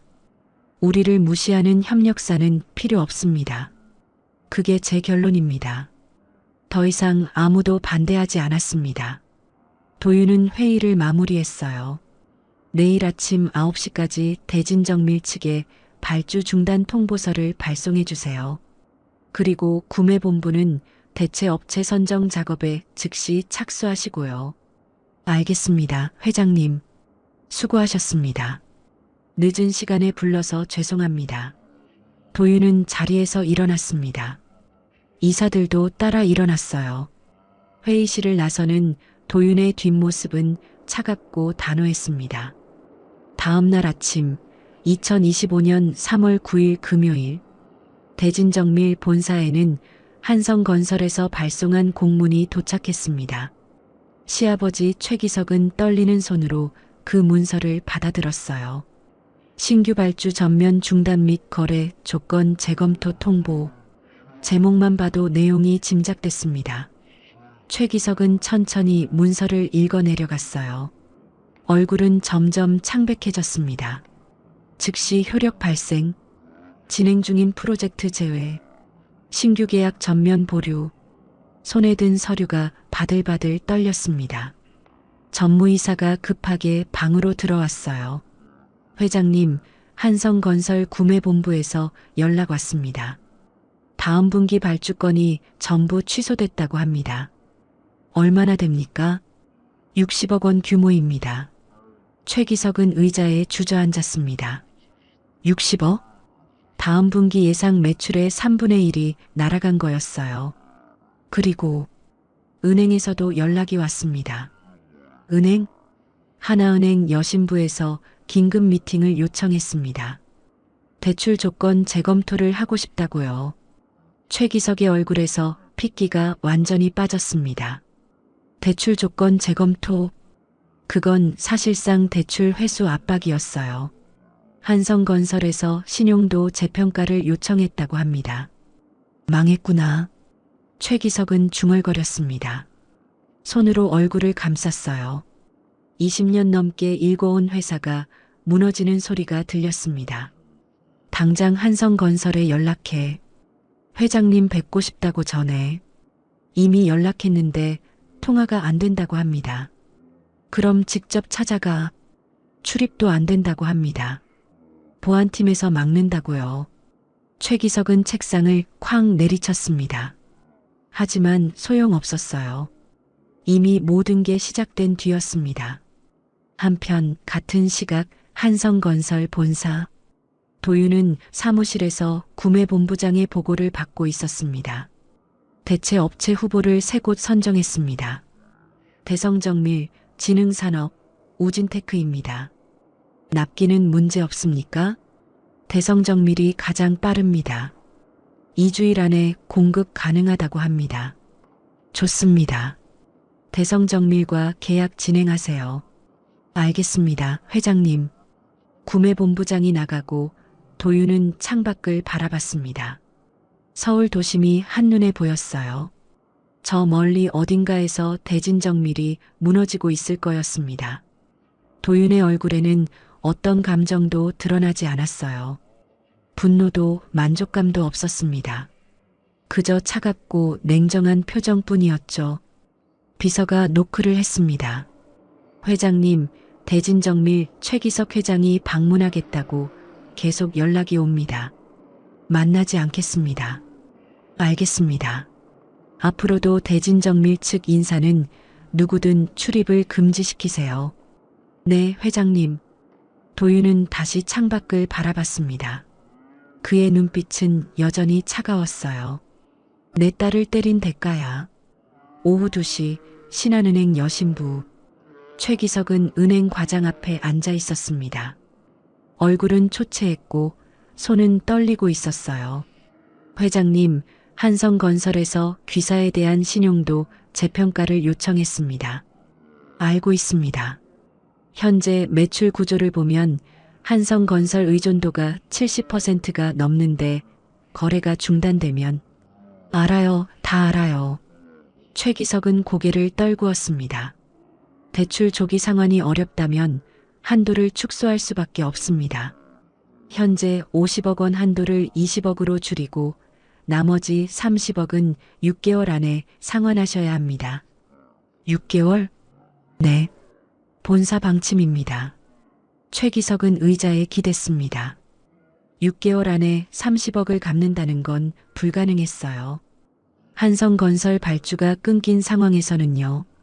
좀 더 시간을 주실 수는 없습니까? 죄송합니다. 이미 결정된 사항입니다. 은행을 나서며 최기석은 휴대폰을 꺼냈습니다. 그리고 아내에게 전화를 걸었어요. 여보, 어떻게 됐어? 다 끝났어. 은행도 등 돌렸어. 전화 너머로 시어머니의 울음소리가 들렸습니다. 이제 어떻게 해? 당신이 서진이한테 손찌검만 안 했어도 이런 일은 없었어. 나도 몰랐다고. 한성건설 회장 딸인 줄. 그게 문제가 아니야. 사람을 때린 게 문제지. 최기석은 소리를 지르다가 한숨을 내쉬었습니다. 집에 가서 얘기합시다. 전화를 끊고 최기석은 하늘을 올려다봤습니다. 맑은 하늘이었지만 그의 눈에는 아무것도 보이지 않았어요. 일주일이 흘렀습니다. 대진정밀의 공장은 반쯤 멈춰 있었습니다.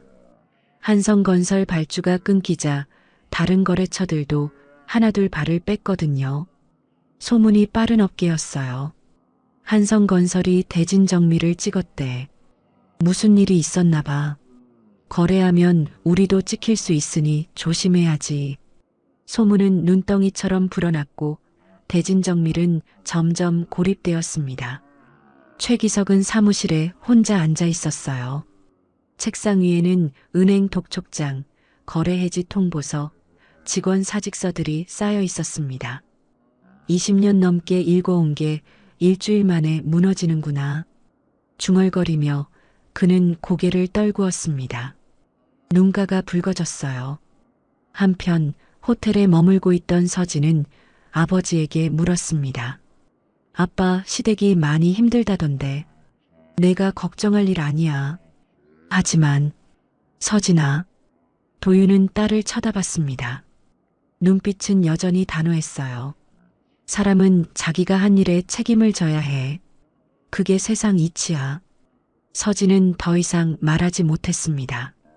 아버지의 눈빛이 너무 차갑고 단호했거든요. 조용한 복수는 이미 시작됐고 멈출 기미가 보이지 않았습니다.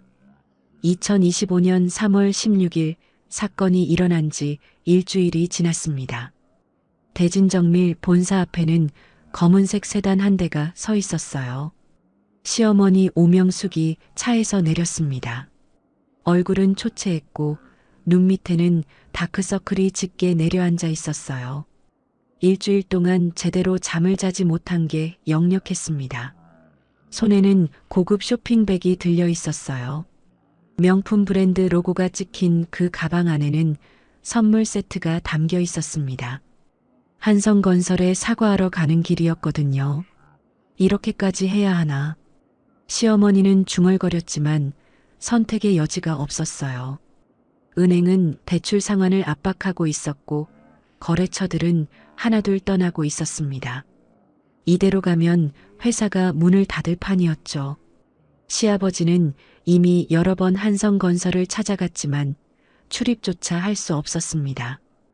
경비실에서 막았거든요. 전화도 받지 않았어요. 이메일도 답이 없었습니다. 당신이 가봐. 직접 사과하고 와. 남편의 말에 시어머니는 결국 이 자리에 섰습니다. 자존심은 바닥에 떨어졌지만 회사를 살려야 했어요. 한성건설 본사 로비. 시어머니는 안내 데스크로 다가갔습니다. 직원이 미소를 지으며 물었어요. 어떻게 오셨습니까? 한도윤 회장님을 뵙고 싶은데요. 예약이 되어 있으십니까? 아니요, 하지만 급한 일이라서. 죄송합니다. 예약 없이는 만나실 수 없습니다. 직원의 미소는 여전했지만 목소리는 단호했어요. 시어머니는 가방을 꽉 쥐며 말했습니다. 대진정밀에서 왔습니다. 최기석 회장의 아내인데요. 직원의 표정이 미묘하게 변했습니다. 대진정밀. 이미 회사 내에서는 유명한 이름이었거든요. 거래가 끊긴 그 회사. 잠시만 기다려주세요. 직원은 어딘가에 전화를 걸었습니다. 잠시 후 고개를 저으며 돌아왔어요. 죄송합니다. 회장님께서 면담이 어렵다고 하십니다. 그럼 비서실장님이라도. 출입 자체가 제한되어 있습니다. 죄송합니다. 시어머니의 얼굴이 하얗게 질렸습니다. 무릎이 후들거렸어요. 출입 제한. 그건 완전히 선을 그은 거였습니다.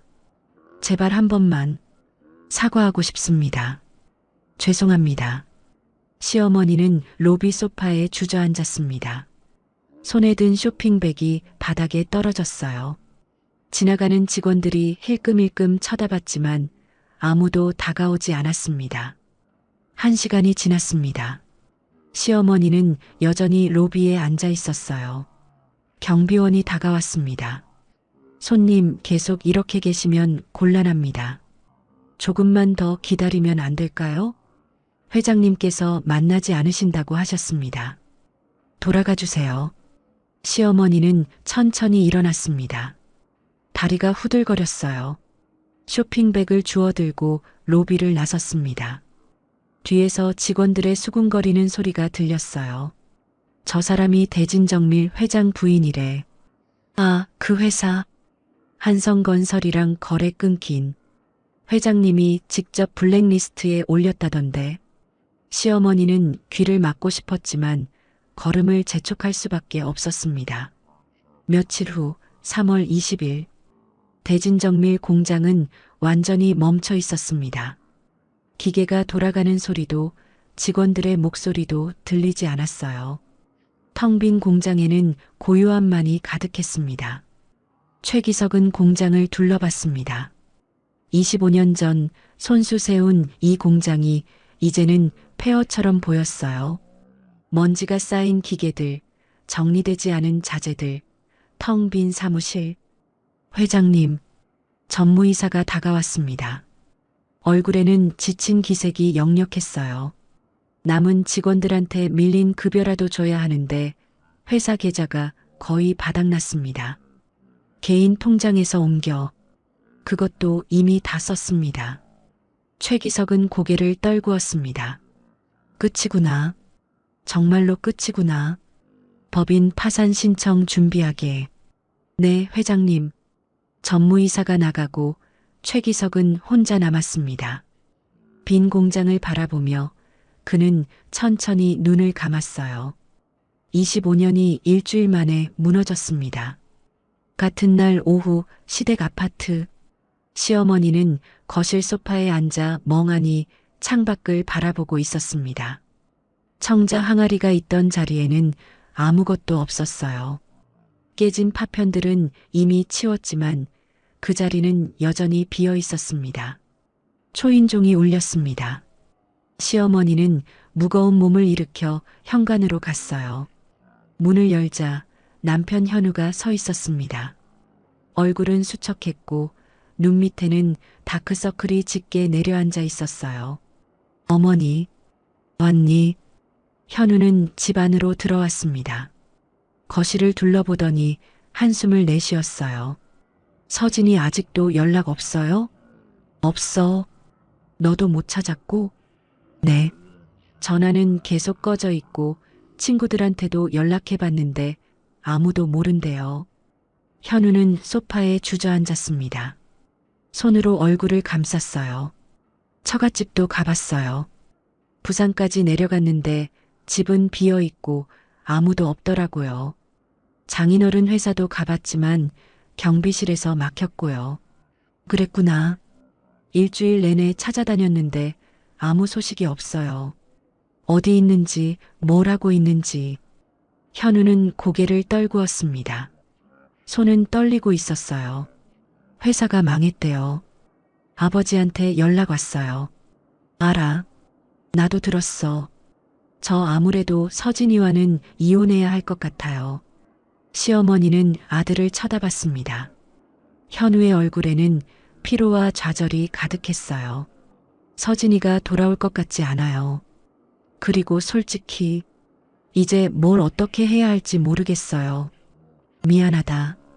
시어머니가 말했습니다. 목소리가 떨렸어요. 어머니가 잘못했어. 서진이한테 그렇게 하지 말았어야 했는데 이제 와서 무슨 소용이에요. 현우는 자리에서 일어났습니다. 저 친구한테 연락해 볼게요. 이혼 절차 밟으려고요. 그래, 그렇게 해. 현우가 나가고 시어머니는 다시 혼자 남았습니다. 거실은 너무 조용했어요. 마치 무덤 같았습니다. 3월 25일 한성건설 본사 앞. 시어머니는 또다시 그곳에 서 있었습니다. 이번에는 쇼핑백도 없었어요. 그저 맨손으로 왔습니다. 마지막 시도였거든요. 로비로 들어가려는데 경비원이 막아섰습니다. 손님, 출입이 제한되어 있습니다. 알아요. 하지만 제발 한 번만. 죄송합니다. 시어머니는 로비 밖에 서서 기다렸습니다. 1시간, 2시간, 3시간. 점심시간이 지나고 오후가 되었어요. 다리는 아팠지만 움직이지 않았습니다. 오후 5시 퇴근 시간이 되자 직원들이 하나둘 나오기 시작했습니다. 시어머니는 그들 사이를 헤집고 본관 입구로 다가갔어요. 회장님, 회장님. 소리를 질렀지만 아무도 대답하지 않았습니다. 경비원들이 달려왔어요. 손님, 이러시면 안 됩니다. 제발 회장님만 뵙게 해주세요. 시어머니는 무릎을 꿇었습니다. 한성건설 본사 입구 앞 수많은 사람들이 지나다니는 그곳에서 무릎을 꿇었어요. 제발 한 번만 기회를 주세요. 제가 잘못했어요. 서진이한테 사과하고 싶어요. 목소리는 떨렸고 눈에서는 눈물이 흘러내렸습니다. 지나가던 사람들이 멈춰서서 쳐다봤어요. 누군가는 휴대폰을 꺼내 사진을 찍었습니다. 그때 본관 현관문이 열렸습니다. 한 남자가 걸어 나왔어요. 도윤이었습니다. 그는 무릎 꿇은 시어머니를 내려다봤습니다. 표정은 여전히 차갑고 냉정했어요. 시어머니는 고개를 들어 도윤을 쳐다봤습니다. 회장님, 제발. 도윤은 잠시 침묵했습니다. 그리고 조용히 말했어요. 제 딸이 당신 집에서 무릎 꿇고 바닥을 닦을 때 당신은 뭐라고 하셨습니까? 시어머니는 대답하지 못했습니다. 청소부 딸이라고 하셨죠. 손이 더럽다고 하셨고요. 도윤의 목소리는 낮고 차갑했습니다. 제 딸이 당신한테 맞았을 때 저는 모든 걸 결심했습니다. 더럽다는 건 사람이 아니라 마음이라는 걸 보여주기로요. 죄송합니다. 정말 죄송합니다. 이제야 진짜 모습이 보이시나 봅니다. 도윤은 더 이상 쳐다보지 않았습니다. 그는 차를 향해 걸어갔어요. 시어머니는 그 뒷모습을 보며 울부짖었습니다. 회장님, 제발. 하지만 도윤은 돌아보지 않았습니다. 차 문이 닫히고 검은색 세단은 천천히 출발했어요. 시어머니는 그 자리에 무릎 꿇은 채 남았습니다. 저녁 무렵에 차가운 바람이 불어왔고 주변에는 수군거리는 사람들만 가득했어요. 허영으로 가득했던 여자가 이제는 바닥에 무릎 꿇고 울고 있었습니다. 그 모습은 처참했고 쓸쓸했습니다. 도윤의 차 안에서 비서가 조심스럽게 물었습니다. 회장님, 저 정도면. 아직 끝나지 않았어. 도윤의 목소리는 여전히 차갑고 단호했습니다. 진짜는 아직 남았으니까. 차는 어둠 속으로 사라졌고 뒤에는 무릎 꿇은 시어머니의 모습만이 남아 있었습니다. 2025년 3월 28일 사건이 일어난 지 2주일이 지났습니다. 시댁 아파트에 등기우편이 도착했습니다. 발신인은 한국미술품 감정협회였어요. 시어머니는 떨리는 손으로 봉투를 뜯었습니다. 안에는 정식 감정평가서가 들어있었죠. 청자 상감국화문 항아리 감정 결과. 시어머니는 천천히 서류를 펼쳤습니다. 눈이 첫 줄을 따라 내려갔어요. 감정 결과 현대복제품.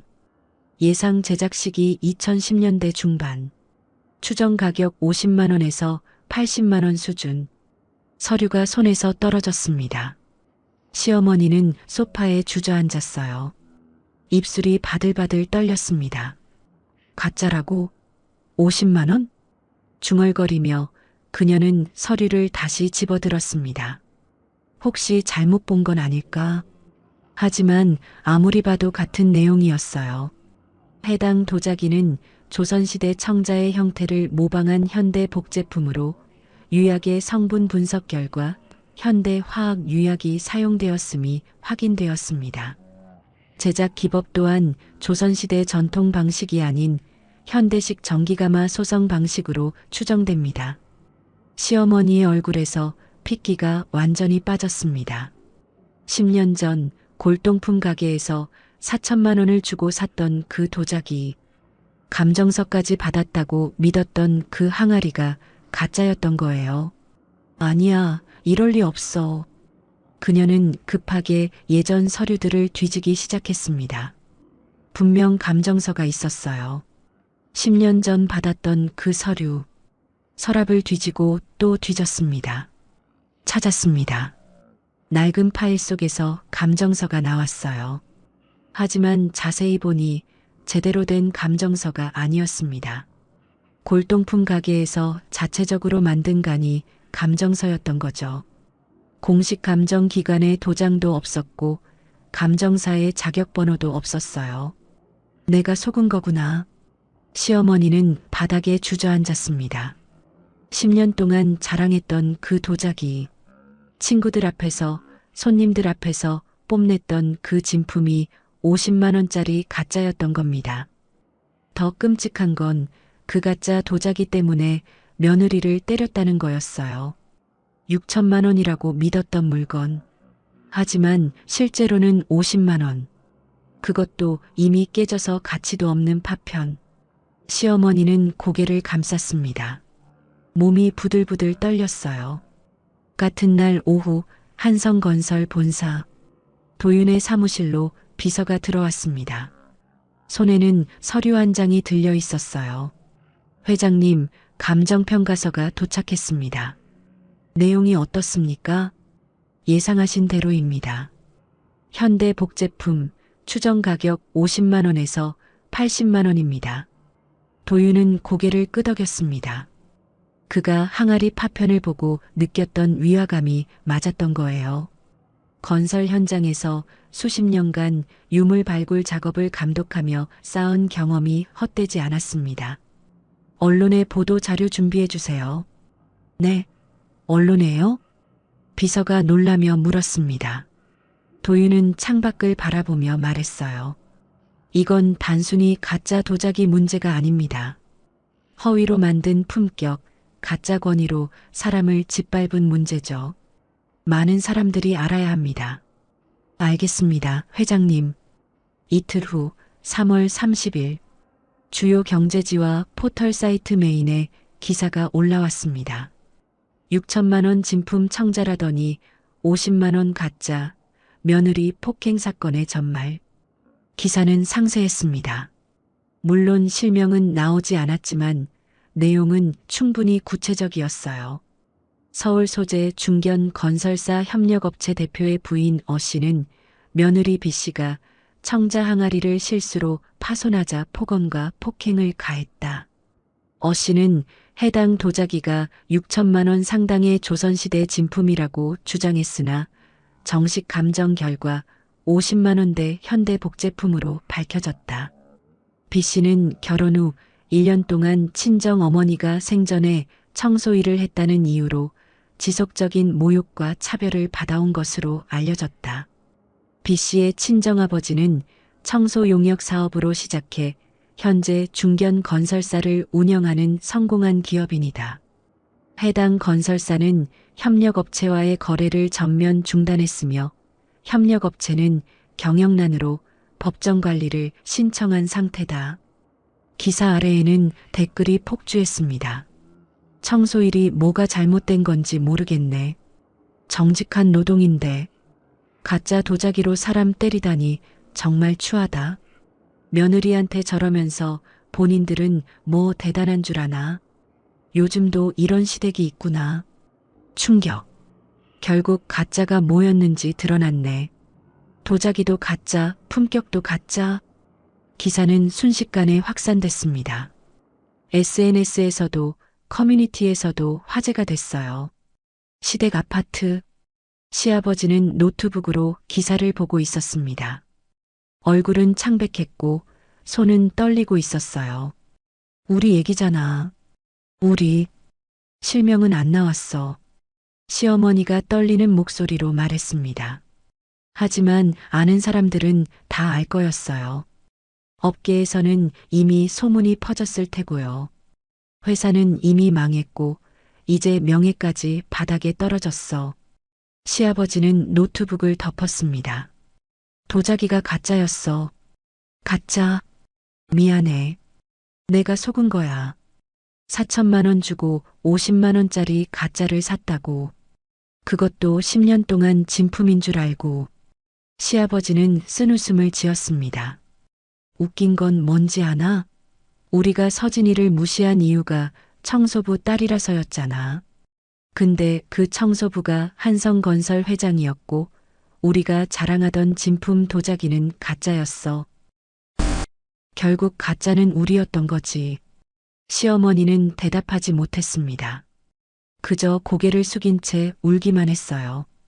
며칠 후 4월 3일 한 카페에서 기자 간담회가 열렸습니다. 도윤이 직접 나선 자리였어요.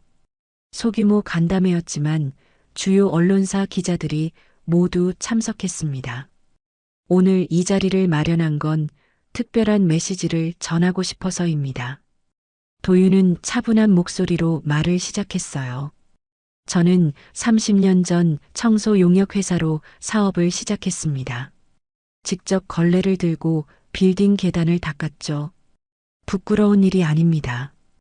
떳떳한 노동이었습니다. 기자들은 조용히 들었습니다.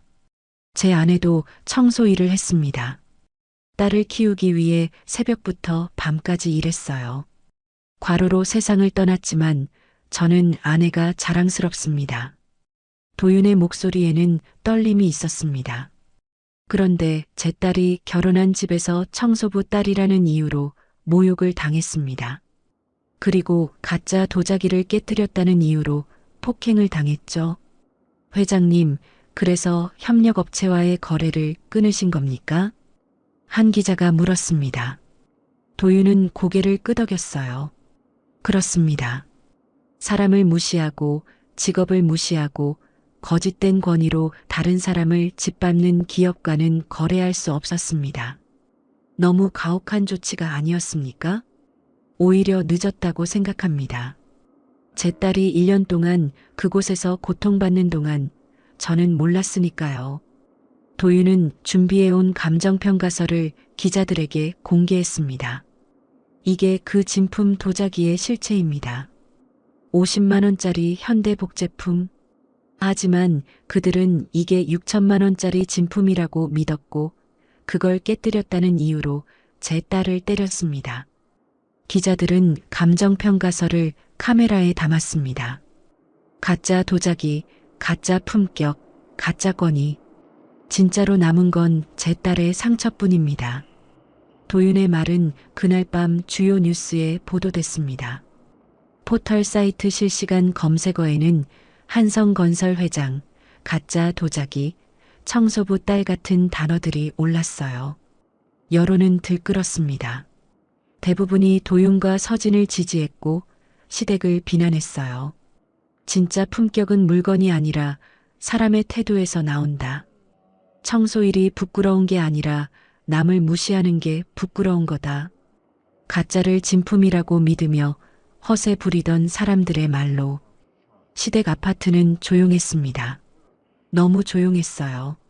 시어머니와 시아버지는 TV도 켜지 못했습니다. 뉴스마다 자신들 얘기가 나올 테니까요. 어둠 속에서 두 사람은 말없이 앉아 있었습니다. 가짜 도자기가 있던 그 자리를 바라보며 무엇을 잃었는지 깨닫고 있었어요. 진짜로 귀한 건 도자기가 아니었습니다. 사람이었죠. 그리고 그들은 그 사람을 잃었습니다. 2025년 5월 15일 사건이 일어난 지 2달이 지났습니다. 서울가정법원 조정실. 서진은 의자에 앉아 있었습니다. 맞은편에는 남편 현우가 앉아 있었어요. 두 사람 사이에는 조정위원이 서류를 정리하고 있었습니다. 양측 모두 이혼 조정안에 동의하신 거죠? 네. 서진과 현우가 동시에 대답했습니다. 목소리에는 감정이 없었어요. 그저 담담했습니다. 재산 분할과 위자료 조항도 합의하셨고요. 그럼 서명해 주시면 됩니다. 조정위원이 서류를 밀었습니다. 서진은 펜을 들었어요. 손은 떨리지 않았습니다. 1년 전 결혼 서약서에 서명할 때와는 달랐죠. 그때는 떨리는 손으로 설레는 마음으로 이름을 썼었어요. 하지만 지금은 달랐습니다. 차분하고 냉정했어요. 서진은 자신의 이름을 또박또박 썼습니다. 현우도 서명을 마쳤습니다. 조정위원이 서류를 확인하고 도장을 찍었어요. 수고하셨습니다. 이걸로 조정이 성립됐습니다. 조정실을 나서며 현우가 멈춰 섰습니다. 서진도 멈췄어요. 두 사람은 복도에서 마주봤습니다. 서진아. 미안해. 현우의 목소리는 떨렸습니다. 서진은 그를 쳐다봤어요. 한때는 사랑했던 사람. 하지만 지금은 그저 낯선 사람이었습니다. 미안하다는 말로는 부족하겠지. 하지만 정말 미안해. 내가 너를 지켜주지 못했어. 이제 와서 무슨 소용이에요. 서진의 목소리는 차분했습니다. 어머니가 날 무시하고 괴롭힐 때 당신은 옆에서 밥만 먹고 있었잖아요. 아버지가 날 무시할 때도, 어머니가 엄마를 청소부라고 비웃을 때도 당신은 그냥 보고만 있었어요. 알아. 다 내 잘못이야. 잘못을 알면 뭐해요. 이미 다 끝났는걸요. 서진은 돌아섰습니다. 더 이상 할 말이 없었어요. 서진아, 행복해. 제발. 뒤에서 들려오는 현우의 목소리. 서진은 대답하지 않고 걸어갔습니다. 법원 문을 나서자 햇살이 눈부셨어요. 5월의 햇살은 따뜻했습니다. 주차장에는 아버지가 기다리고 있었습니다. 도윤은 차에서 내려 딸을 맞았어요. 끝났니? 응, 아빠. 힘들었지. 괜찮아. 오히려 홀가분해. 서진은 미소를 지었습니다. 진심에서 우러나온 미소였어요. 도윤은 딸의 어깨를 안았습니다. 잘했어. 우리 딸 잘했어. 아빠 고마워. 아빠 아니었으면 난. 됐어. 이제 다 지난 일이야. 두 사람은 차에 올랐습니다. 도윤이 시동을 걸며 물었어요. 점심 먹고 회사 갈래? 아니면 집에 갈래? 회사 갈래요. 오늘부터 정식으로 출근하는 거죠? 그렇지. 기획팀 대리로 발령 났어. 열심히 할게요, 아빠. 아니, 회장님. 서진이 장난스럽게 웃었습니다. 도윤도 따라 웃었어요. 얼마 만에 보는 딸의 웃음인지 몰랐습니다. 오후 2시 한성건설 본사. 서진은 기획팀 사무실로 들어갔습니다. 깔끔한 책상, 새 컴퓨터, 정리된 서류들. 그녀만의 자리였어요. 한서진 대리, 어서 와요. 팀장이 다가와 인사했습니다. 다른 팀원들도 하나둘 인사를 건넸어요. 서진은 정중하게 인사를 받았습니다. 잘 부탁드립니다. 저희야말로요. 회장님 따님이시라고 들었습니다. 하지만 여기서는 그냥 대리님으로 대하겠습니다. 감사합니다. 그게 더 편해요. 서진은 자리에 앉았습니다. 컴퓨터를 켜고 서류를 펼치고 업무를 시작했어요. 1년 만에 다시 찾은 일상이었습니다. 하지만 예전과는 달랐죠. 더 단단해졌고 더 강해졌어요. 한 달이 지났습니다. 서진은 회사에 적응했습니다. 프로젝트를 맡아 수행했고 팀원들과 협업했어요. 능력을 인정받았습니다. 회장 딸이 아니라 한서진 대리로서요. 6월 어느 날 점심시간. 도윤은 사내 구내식당에 있었습니다.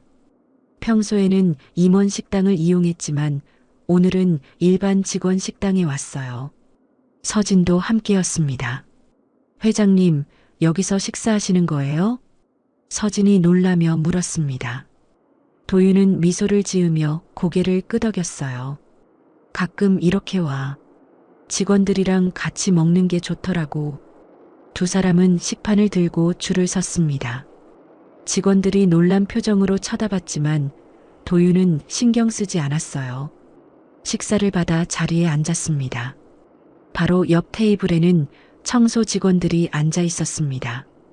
도윤은 그들을 보며 자리를 옮겼어요. 청소 직원들 옆으로요. 같이 앉아도 될까요? 청소 직원들은 깜짝 놀랐습니다. 회장이 직접 다가온 거였어요. 회장님? 저희가 자리를 옮기겠습니다. 아니에요. 제가 여기 앉고 싶어서 왔어요. 도윤은 자리에 앉았습니다. 서진도 따라 앉았어요. 청소 직원들은 어색해하며 숟가락을 들었습니다. 이 일하신 지 오래되셨어요? 도윤이 물었습니다. 한 직원이 조심스럽게 대답했어요. 15년 됐습니다, 회장님. 15년이나. 고생 많으셨겠어요. 아닙니다. 저희가 할 일을 하는 거죠. 이 회사가 깨끗한 건 다 여러분 덕분입니다. 감사합니다. 도윤은 정중하게 고개를 숙였습니다. 청소 직원들은 당황하며 손을 내저었어요. 아닙니다, 회장님. 저희가 더 감사하죠. 식사를 하며 도윤은 말했습니다. 사람은 무슨 일을 하느냐보다 어떤 마음으로 하느냐가 중요합니다. 청소 일이든 경영 일이든 중요한 건 그 일에 임하는 태도죠. 청소 직원 중 한 분이 눈시울을 붉혔습니다. 회장님 같은 분이 계셔서 저희가 이 일을 자랑스럽게 할 수 있습니다. 아닙니다. 제가 더 배웁니다. 도윤은 미소를 지었습니다. 서진은 아버지를 바라봤어요. 가슴이 뜨거워졌습니다. 이게 진짜 품격이구나.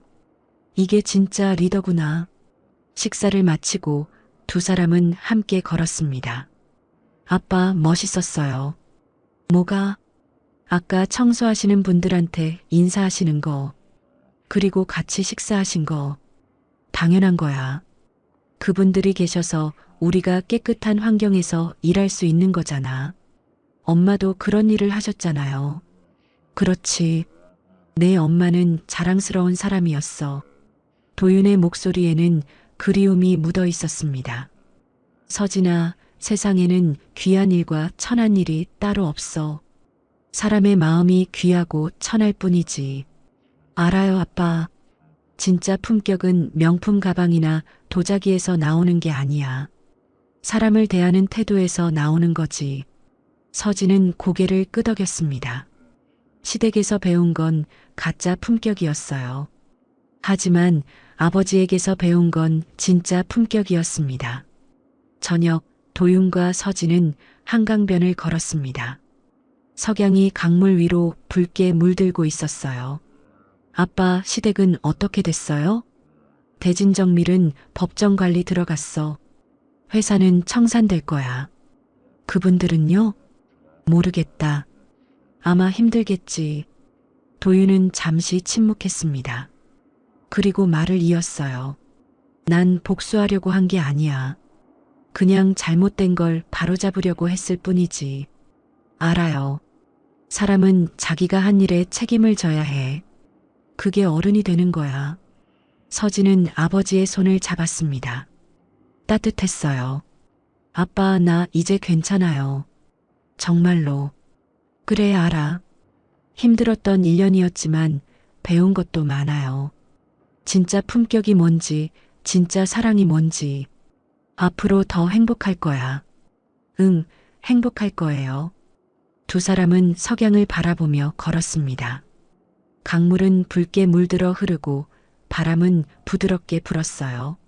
몇 달 후 가을, 서진은 기획팀에서 과장으로 승진했습니다.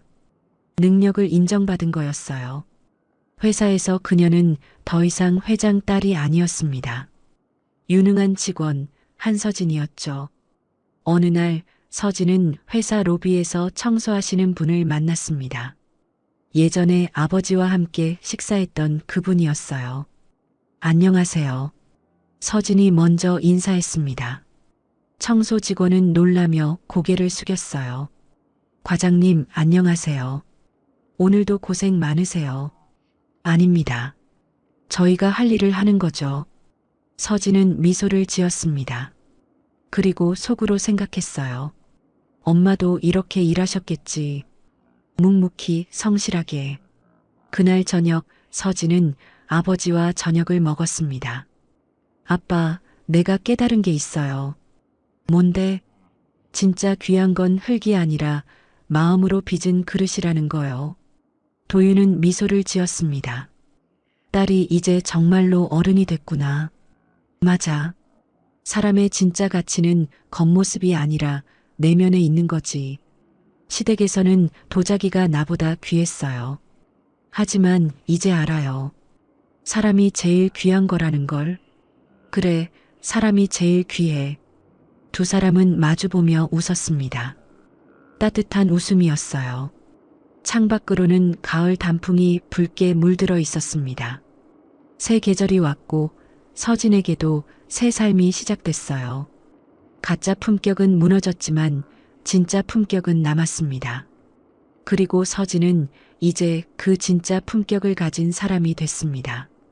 진짜 품격은 사람의 태도에서 나온다는 것. 그게 이 이야기가 남긴 교훈이었습니다. 진짜 품격은 비싼 도자기나 명품 가방에서 나오는 게 아닙니다. 사람을 대하는 태도, 정직한 노동을 존중하는 마음, 그리고 약한 이를 보듬는 따뜻함에서 나오는 거예요. 서진이 시댁에서 잃었던 건 자존감이었지만 아버지 곁에서 되찾은 건 진짜 자신의 가치였습니다. 때로는 무너져야 다시 단단하게 설 수 있는 법이죠. 오늘도 시청해 주셔서 감사합니다. 노을빛처럼 따뜻한 하루 되시길 바라며 노을빛 인생이었습니다.